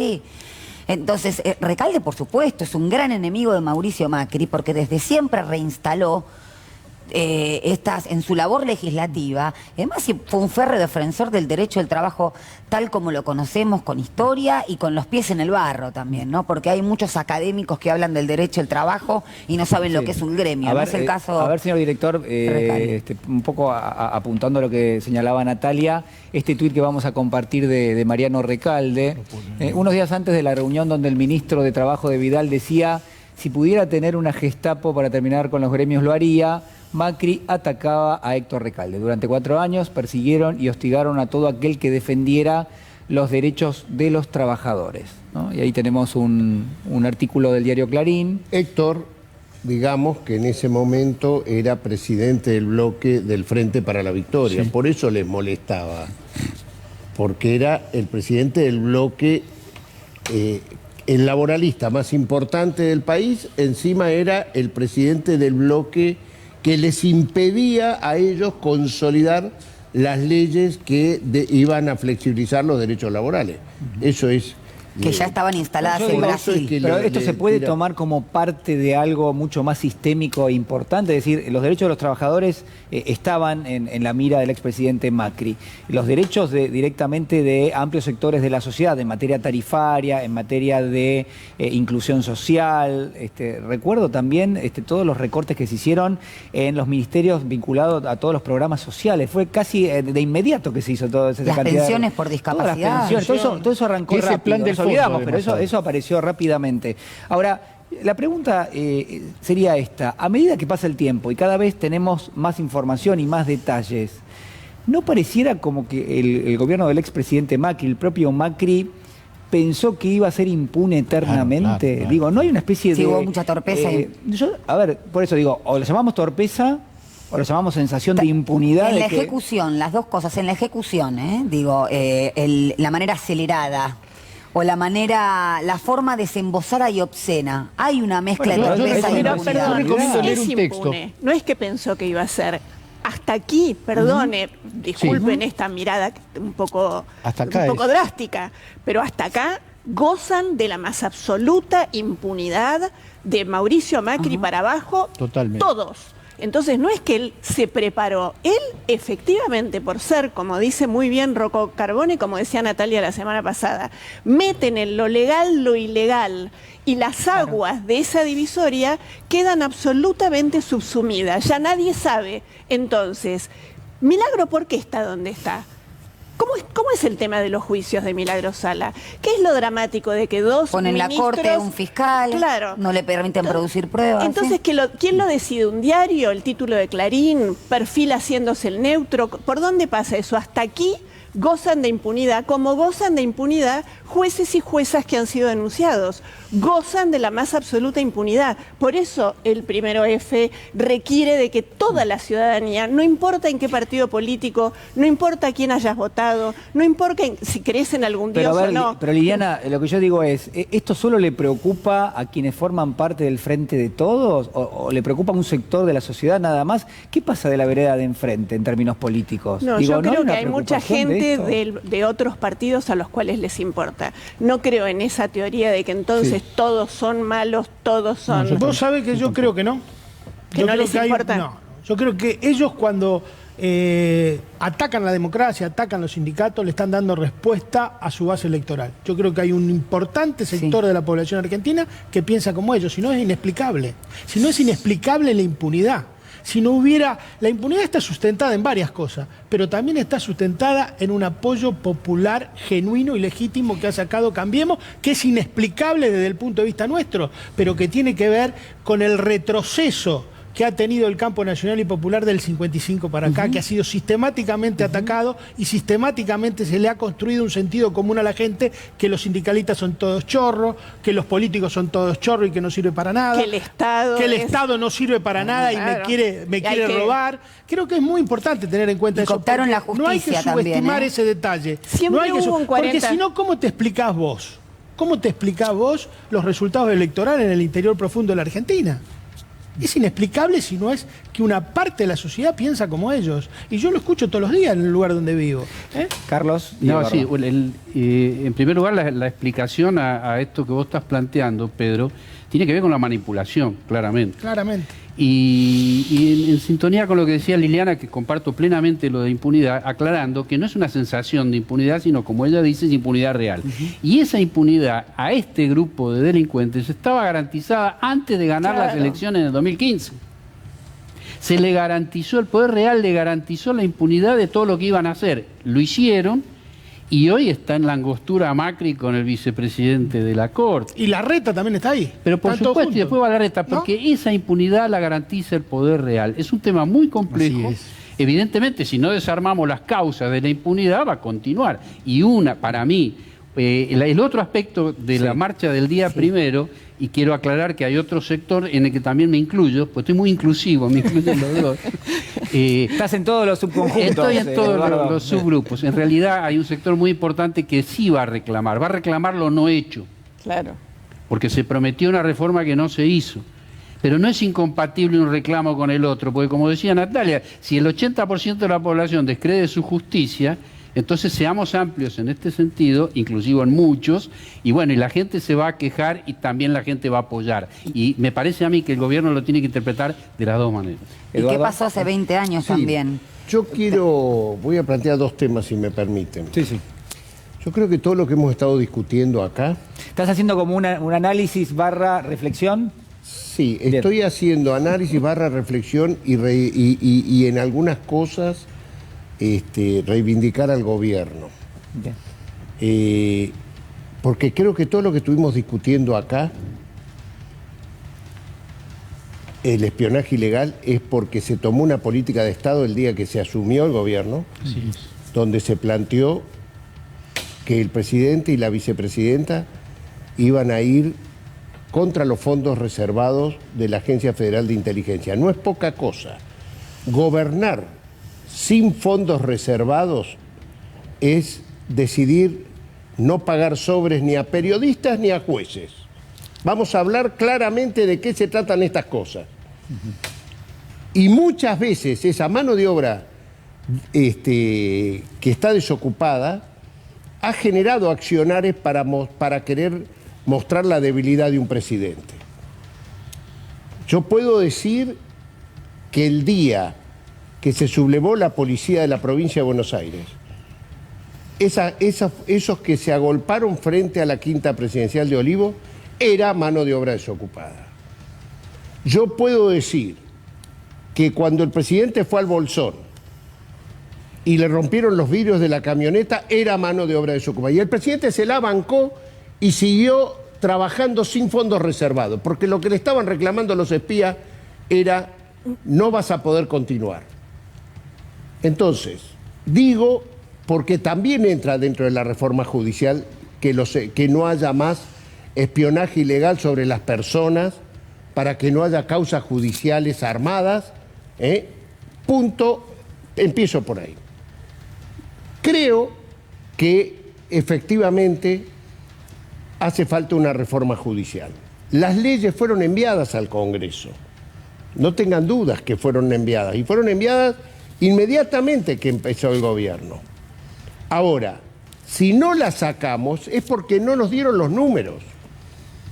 Esto se trata de cuestiones cuantitativas. Por eso es importante ahora la movilización popular. Porque la concientización, porque a diferencia de otros tiempos, creo que ellos son dueños de los medios de comunicación también, al menos de los dominantes.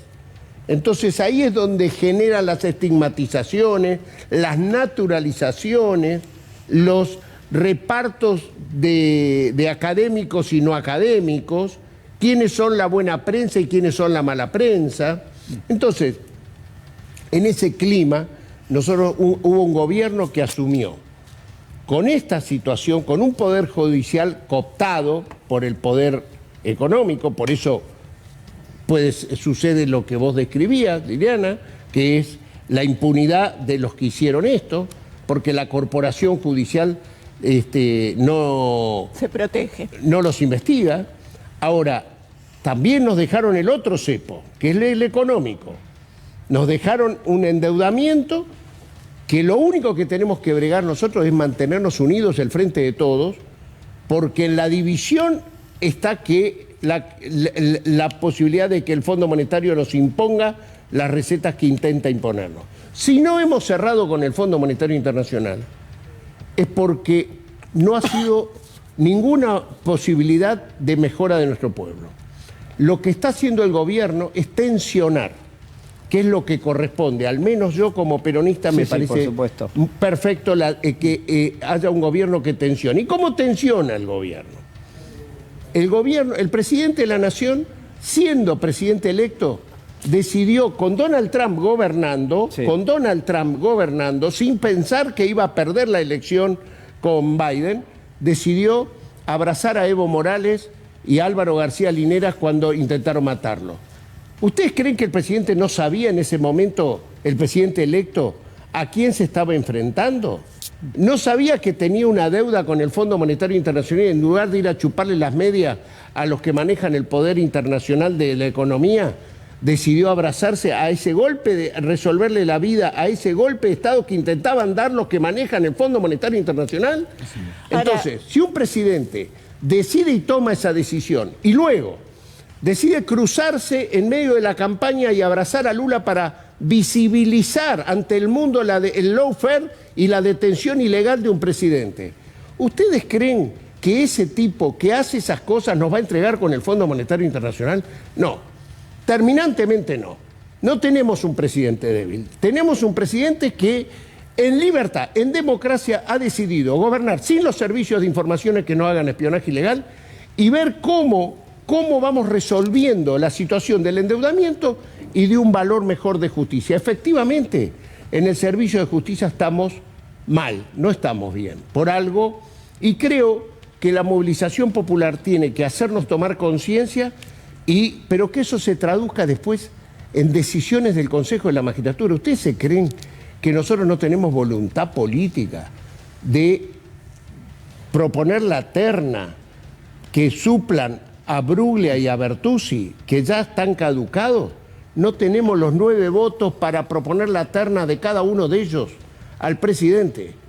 Esa es la verdad de lo que pasa. Pero esa es una trampa. Lo que no podemos hacer es bajar los brazos. Eso es lo que estamos haciendo en la Comisión de Seguimiento de la Bicameral y eso es lo que estamos haciendo, yendo ahora a Rusia, yendo ahora a China y poniendo en jaque al poder, y en el medio hemos logrado algo muy importante, que el presidente argentino sea presidente por unanimidad votado de América Latina como presidente de la CELAC, que es nada más que la Confederación de Estados Latinoamericanos y el Caribe.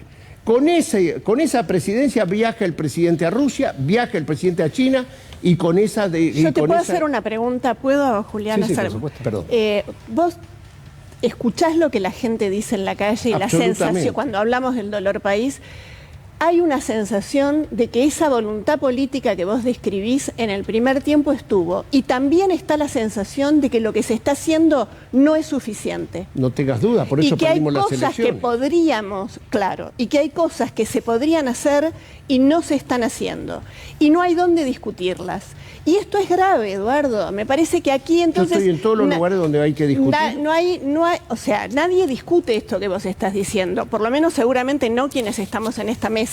Pero hay una sensación, cuando vos decís no tenemos los votos, lo que a mí me sucede es que pienso, bueno, y entonces nos vamos a sentar a esperar a tener los votos. ¿Qué hacemos? ¿Para qué somos gobierno? Pero para mí la disyuntiva ahí es lo siguiente. Estamos utilizando las reglas tradicionales de la democracia, que son las únicas que hay. Fallidas. Pero con la idea de, si vuelve al gobierno un sector que se cansó de pasar por encima esas reglas, digo, ¿qué es lo que queda para después? Entonces, creo que hay ahí una trampa. Una especie de impaciencia de un sector de la sociedad que dice, a ver, si ahora no se hacen los cambios que hay que hacer y esperamos otra vuelta, y esa otra vuelta llega y es igual de dramática y oscura que lo que fue, pero entonces, ¿qué nos espera?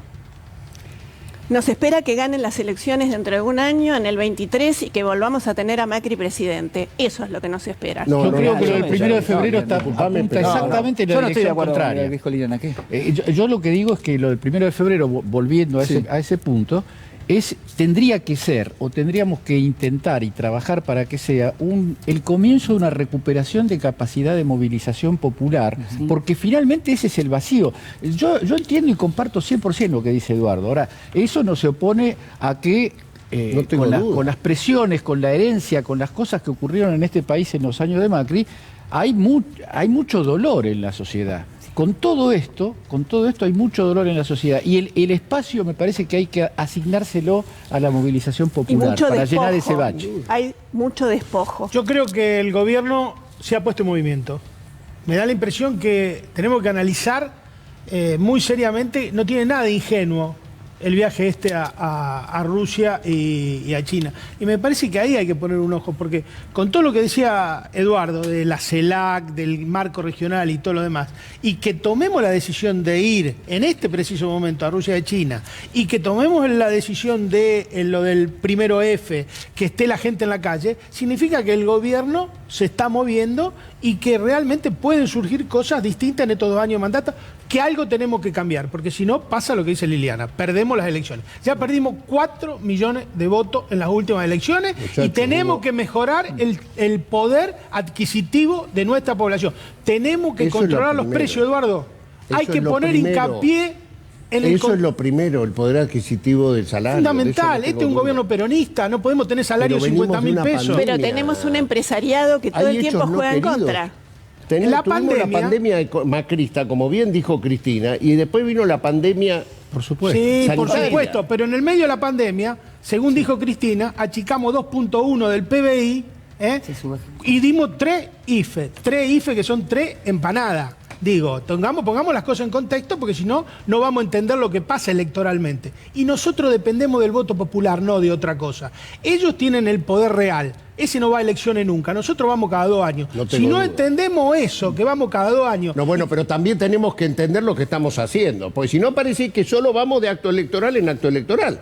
En el medio, todo lo que estamos haciendo es desarmar un Estado que nos dejaron atados de pies y manos. Y yo te Entre pregunto ellos una está cosa. la Agencia Para un Federal de gobierno Inteligencia, popular, que era base fundamental para poder permanecer en el poder, Te hurgarte tu pregunto, intimidad. Eduardo, para un gobierno popular, ¿hay alguna cuestión más importante que el acto electoral?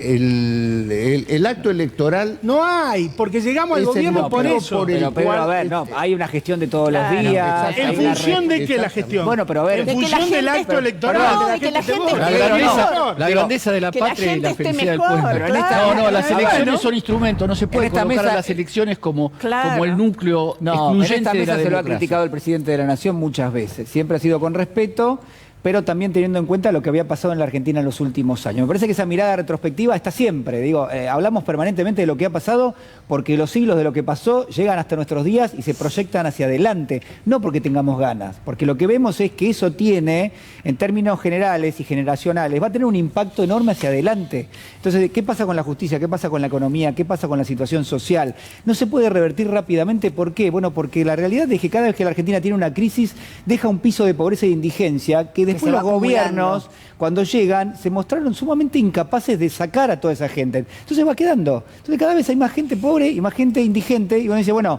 ¿en qué momento eso se va a revertir? La verdad que ningún gobierno en los últimos años en la Argentina, no me gusta generalizar porque algunos lo han hecho mejor y otros lo han hecho realmente muy mal, como el gobierno del expresidente Macri, pero ninguno ha podido revertir las situaciones críticas que atravesó la Argentina. Entonces lo que yo pregunto es, digo, esa sensación de que en este momento se pueden hacer cosas y que quizás más adelante no, la tenemos todos.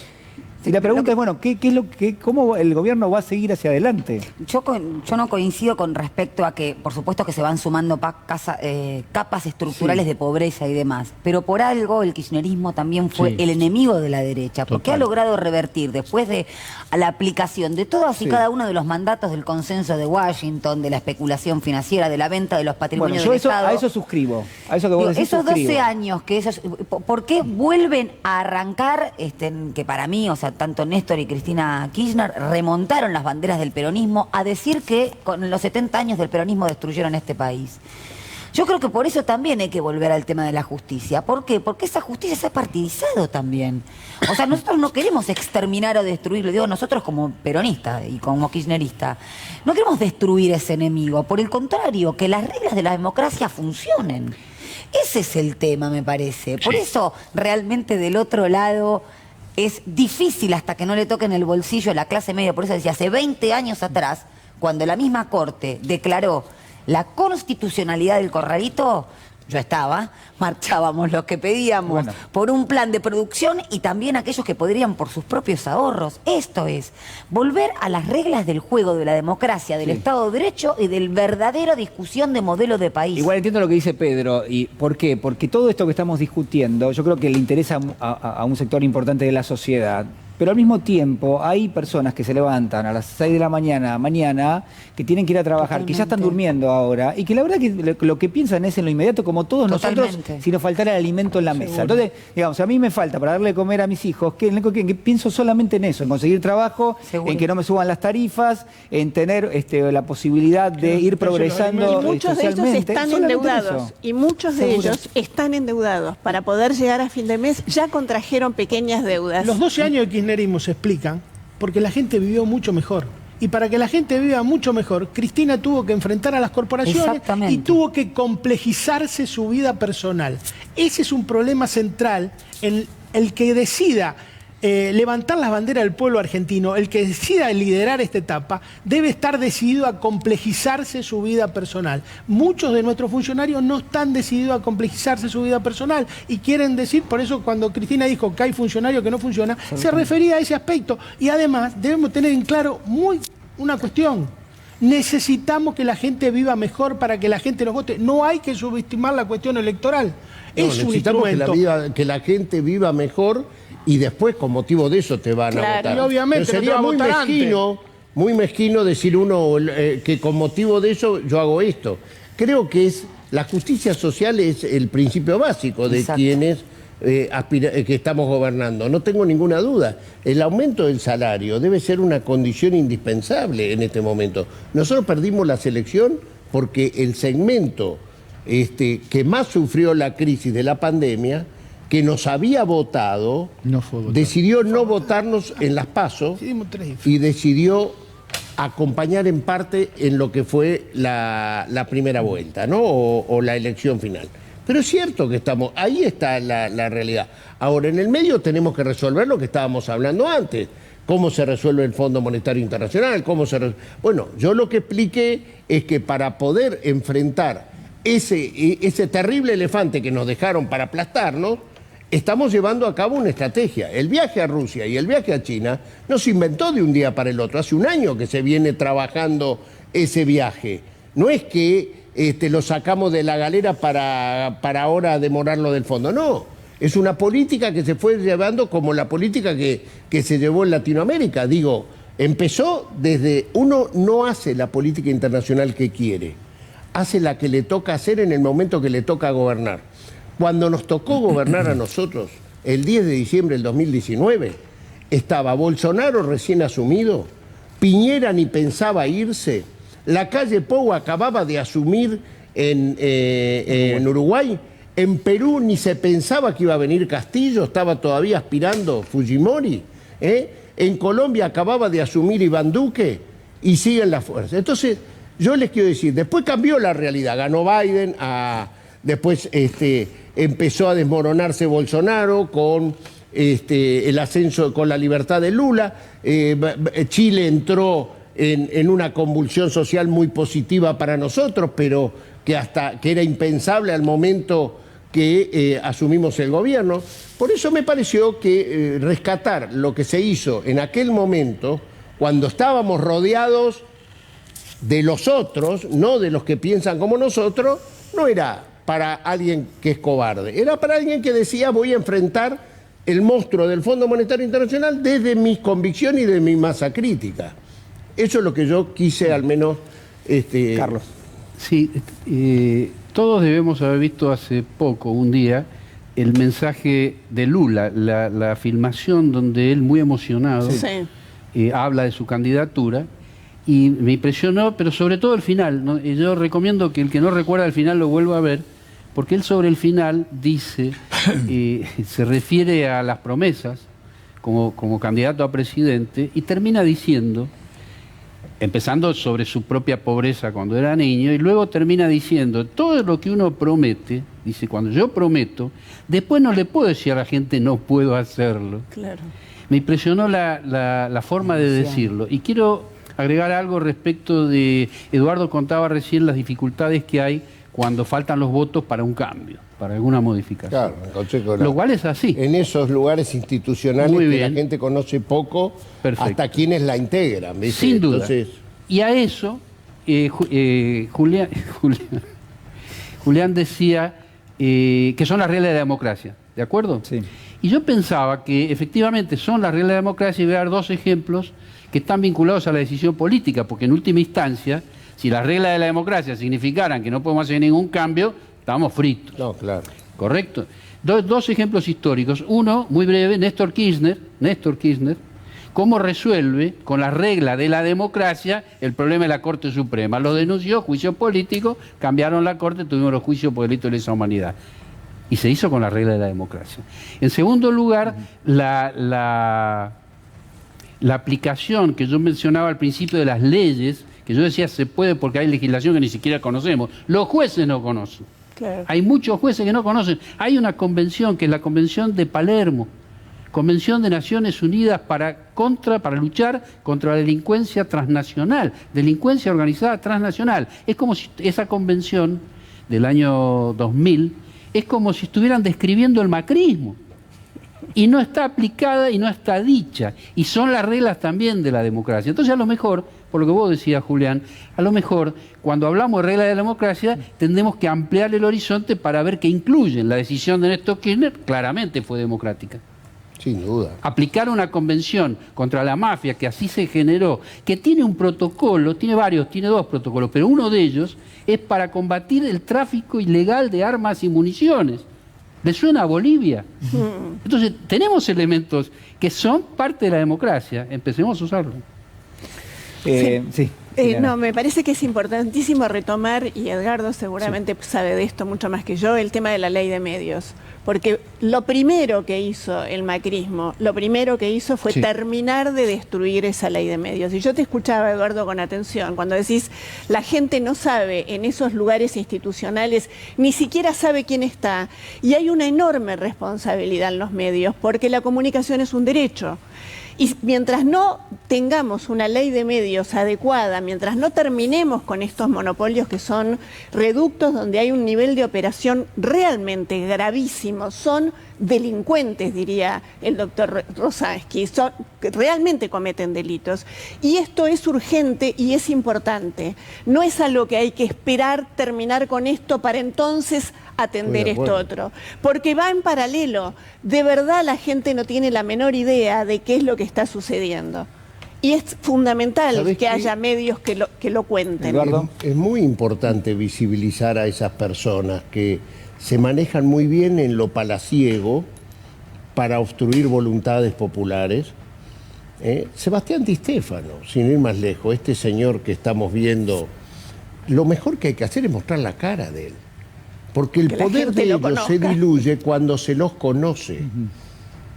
Sebastián Di Stéfano fue integrante del Consejo de la Magistratura de la Ciudad de Buenos Aires. ¿Sabés la cantidad de jueces a su imagen y semejanza que debe haber designado este señor? Y cuando él se fue a la AFI, dejó a su mujer de directora del Consejo de la Magistratura de la Ciudad. O sea, consejera de la Magistratura de la Ciudad. Pero siempre están, después van a la AFI, después vuelven, fíjate, ahora se fue al subterráneo de Buenos Aires, siempre lugares de poca luz. Lo que tenemos que hacer es decir quiénes integran los lugares de factores de poder real.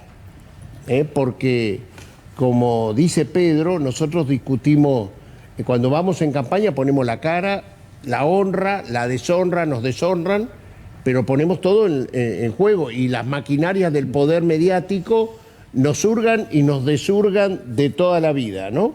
Pero a estos señores que tienen mucho más poder, a veces que un parlamentario, no nos conocemos y después nos llevamos chascos como el de Di Stéfano.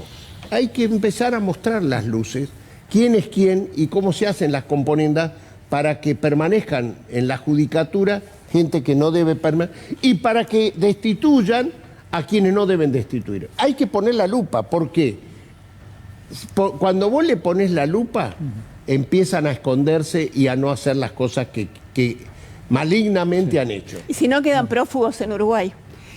Una cosa cortita que no sé si Eduardo conoce un dato de Di Stéfano.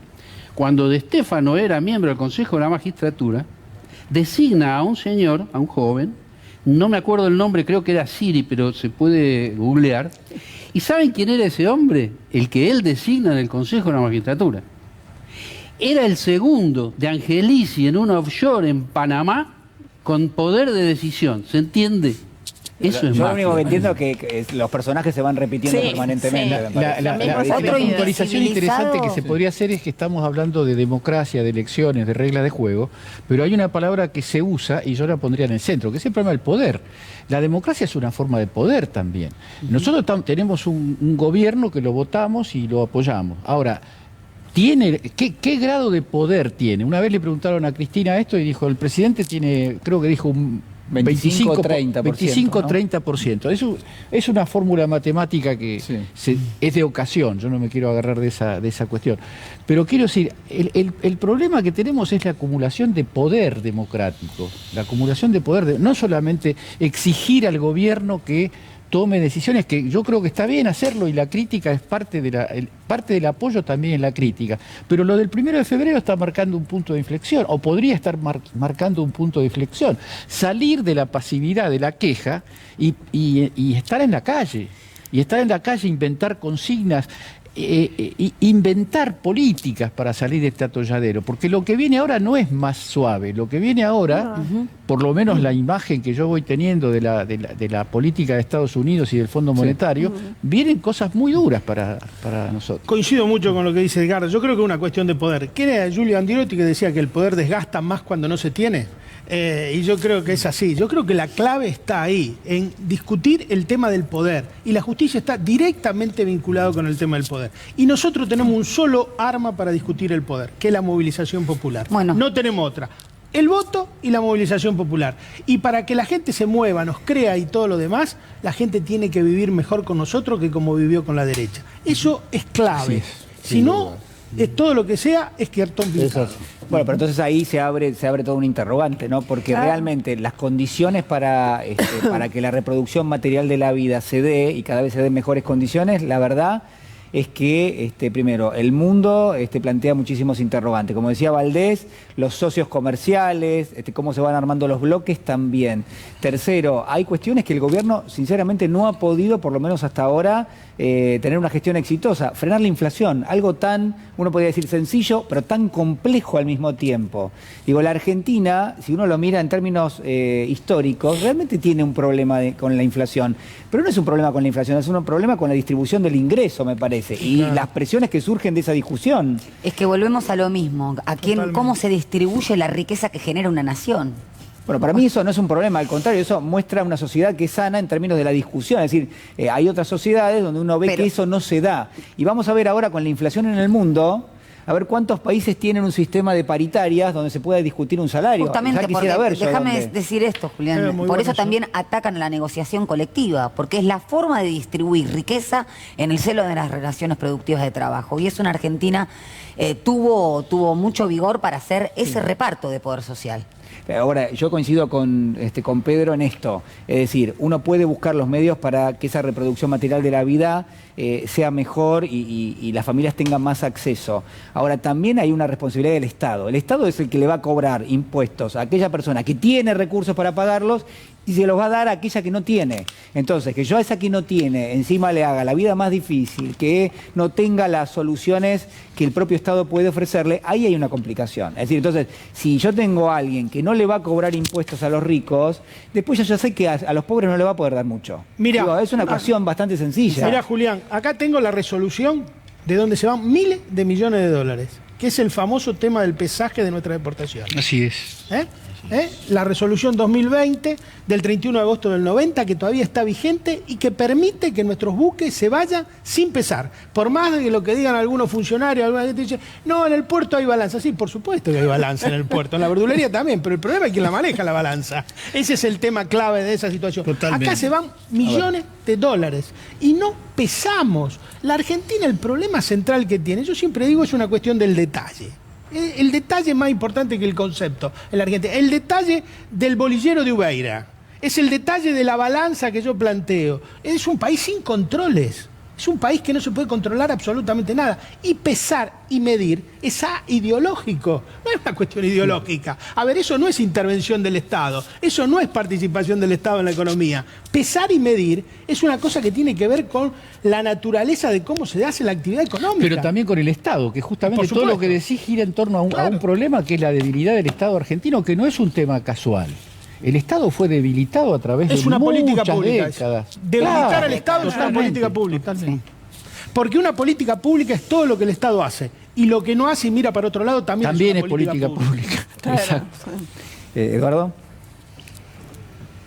Estás casi para la respuesta ahora. Porque, No, yo estaba pensando otros motivos para marchar el 1 de febrero y estaba pensando que si hay un símbolo de la justicia o de la injusticia, tomando algo que había dicho Liniers, tomo la provincia de Jujuy específicamente y veo a Milagro Sala, más de 6 años presa, por un delito que sería administración fraudulenta, ¿no? Que la máxima de la pena son 6 años, administración fraudulenta que no cometió, convengamos que a Milagro la detuvieron, como hicieron todos con Medina, con todos los que vimos ahora en esta emisión, por acampe.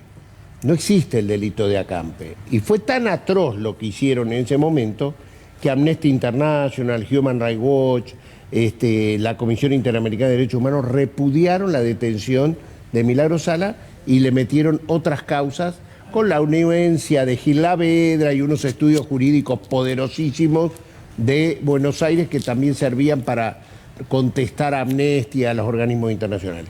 Frente a esto, en la misma provincia de Jujuy, Carlos Pedro Blaquier, que fue mandado a juicio oral en el año 2012 por el doctor Poviña por la desaparición de 30 personas y la detención de 422 en la noche de los apagones, en la última semana de diciembre, el Cuerpo Médico Forense de la Corte Suprema de Justicia, 12 años después de haber sido enviado a juicio oral, con chicanas que no se ejecutó el juicio oral, fue establecido que estaba senil para estar en un juicio oral y se lo dejó sin juicio oral. ¿Saben dónde está Blaquier en este momento?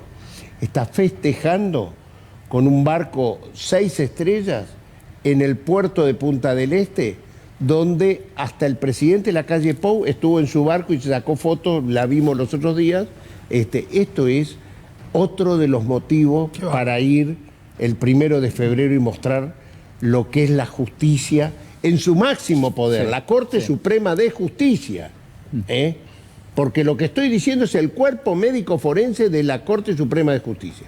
Entonces, no tengo dudas de que para que estas cosas, y estos son de vuelta los que no les conocemos la cara, los que te sacan las decisiones. ¿Sabés quién sabía el día mucho de Navidad? eso, Eduardo? Yabrán. Yabrán, claro. Y entonces, permítanme hacerle un homenaje. No nos olvidamos de Cabezas. Si había alguien que sabía muy bien que si le sacaban una foto era realmente grave para él, ese era Yabrán.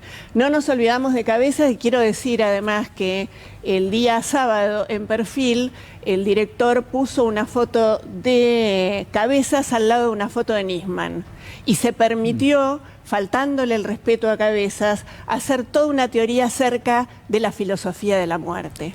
Me parece que es un hecho repudiable poner la foto de un fotoreportero que murió asesinado, calcinado de la peor manera, y además debemos decir que quienes cometieron esos delitos están en libertad. Sí, señora. Muy bien. Bien. Vamos a... Nos deja pensando Liliana, y me parece que hay muchas cuestiones que son de... El poder es la impunidad, decía. No, y también el dolor, ¿no?, que está puesto en juego, y la indignación de muchas cosas que uno ha visto, sobre todo con el caso de Nisman en los últimos días, ¿no?, en la última semana.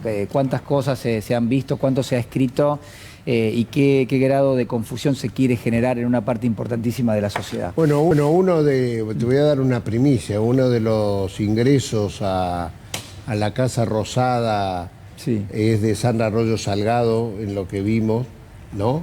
2 días antes que Clarín anunciara que la pericia de gendarmería iba a dar de la manera que dio el día que empezaba la pericia, no el día que terminaba. A ver, Eduardo, ¿podés repetir eso, por favor? No, que trabajando sobre los ingresos a la Casa Rosada en esos periodos, sorprende el ingreso de la jueza federal Arroyo Salgado a la Casa Rosada a entrevistarse con Clusellas, creo que era Clusellas,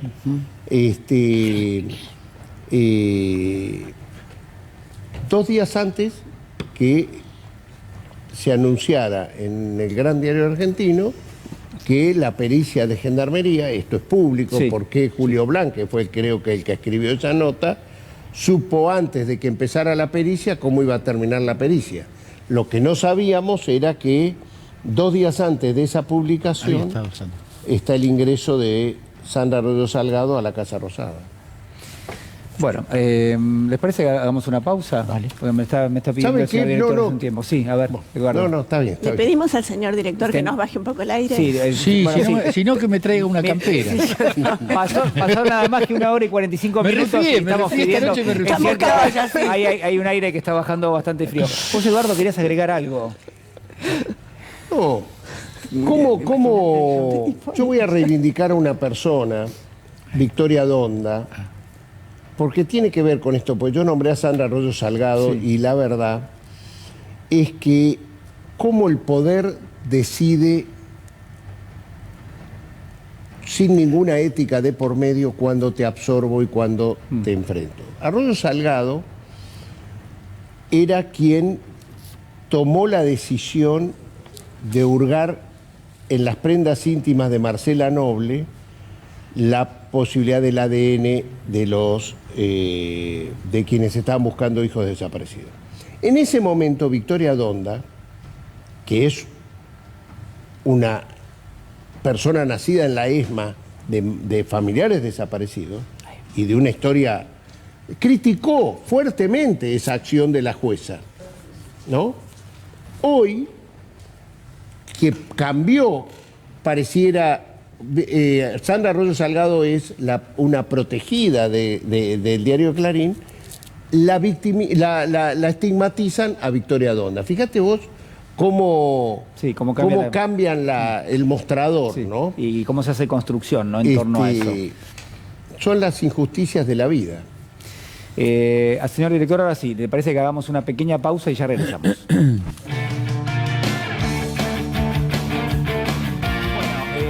Les quiero contar que les traje fotos de mi familia, de hace... No, mentira, no. Pero sí traje fotos...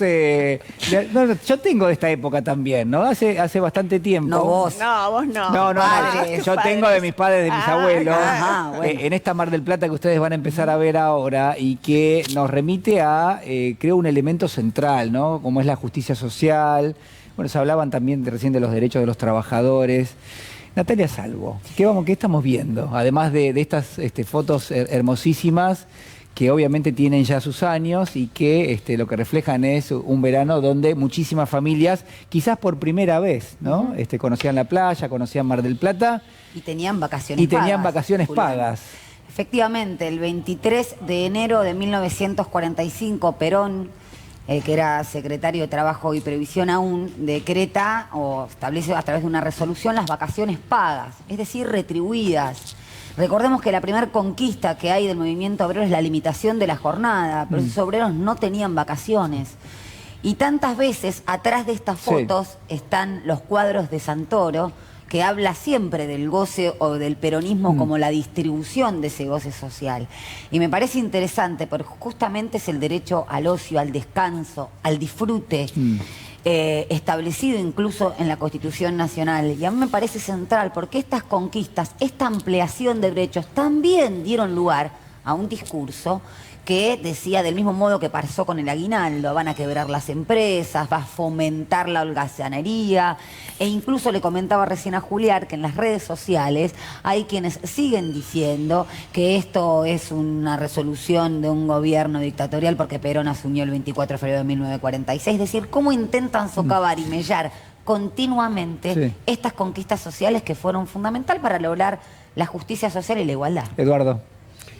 Sí, yo miro esas fotos y ¿saben qué es eso en Mar del Plata? Porque Mar del Plata era el lugar donde iban los unos, no los otros. Claro. Fíjense el nombre de las grandes avenidas de Mar del Plata, y están ellos.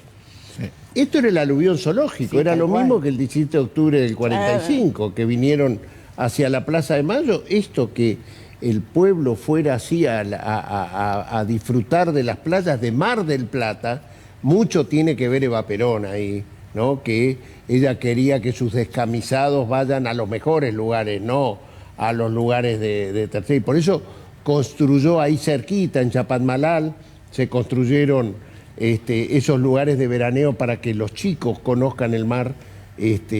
Fue extraordinario. Esos son los derechos, la ampliación de derechos por los cuales nunca olvidarán al peronismo. Como bien dijo también Pedro o Natalia, que también por muchas de las ampliaciones de derechos no se olvidarán nunca más al kirchnerismo.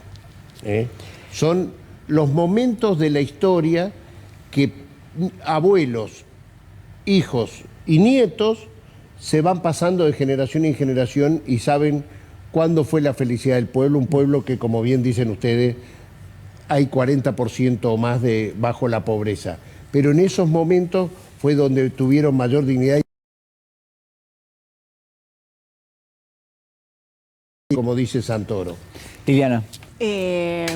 Un abrazo a Estela Díaz, que toma todo esto de lo que estamos hablando y lleva adelante un programa que se llama Mar para Todas, y abre la posibilidad de que mujeres que han pasado por situaciones de violencia lleguen, muchas de ellas, por primera vez a estas mismas playas, que son esas playas donde el ocio respeta la posibilidad de la subjetividad del ser humano. Empezamos hablando de Dolor País y ahora terminamos, qué maravilla, Julián, hablando del placer, del ocio y del goce. Esto solo lo podía hacer una peronista feminista como Estela Díaz. Bueno, Pedro. Yo voy a reivindicar el kirchnerismo, que fueron los 12 años en donde el pueblo vivió mejor y que nosotros lo vimos, porque generacionalmente nos tocó vivir. Y yo creo que es muy importante que nos demos cuenta lo que significó el kirchnerismo en cuanto al mejoramiento de la calidad de vida y en cuanto a enfrentar a las corporaciones para tener mejor justicia, para tener mejores derechos, en fin, para tener un mejor desarrollo científico-técnico. Yo quiero valorizar esto tomándolo con lo de Mar del Plata y también una reflexión con la izquierda. Yo me estaba acordando recién, yo conocí en un tiempo el guarda Treviño. Era un guardia socialista que el Partido Socialista paseaba por Rosario porque se había negado a cobrar el aguinaldo.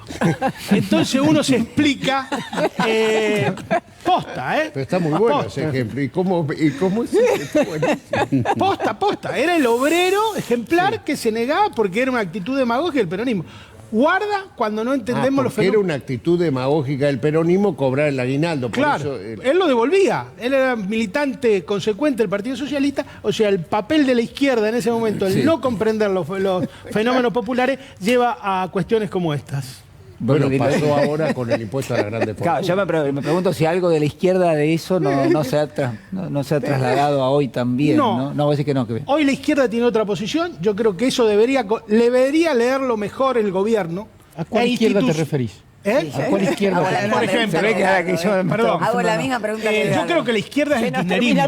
No, pero está bien, pero ponele que vos ves otra cosa que se puede llamar izquierda. Claro, por supuesto. ¿Cuál, por ejemplo? Los tres partidos comunistas. Pedro, tenemos 10 segundos porque hay No, yo pensé que te referías al FIT. No, yo al FIT lo pongo fuera de eso. El FIT es el trotskismo, no está dentro de este esquema. Sí. Yo creo que debería leer mejor ese apoyo y ese cambio de buena parte de la izquierda. Bueno, y convocarlo el gobierno e institucionalizar el frente de todos. Me interesa el tema del debate con la izquierda. Si les parece, nosotros entregamos la transmisión y seguimos. Nos quedamos, no tenemos problemas.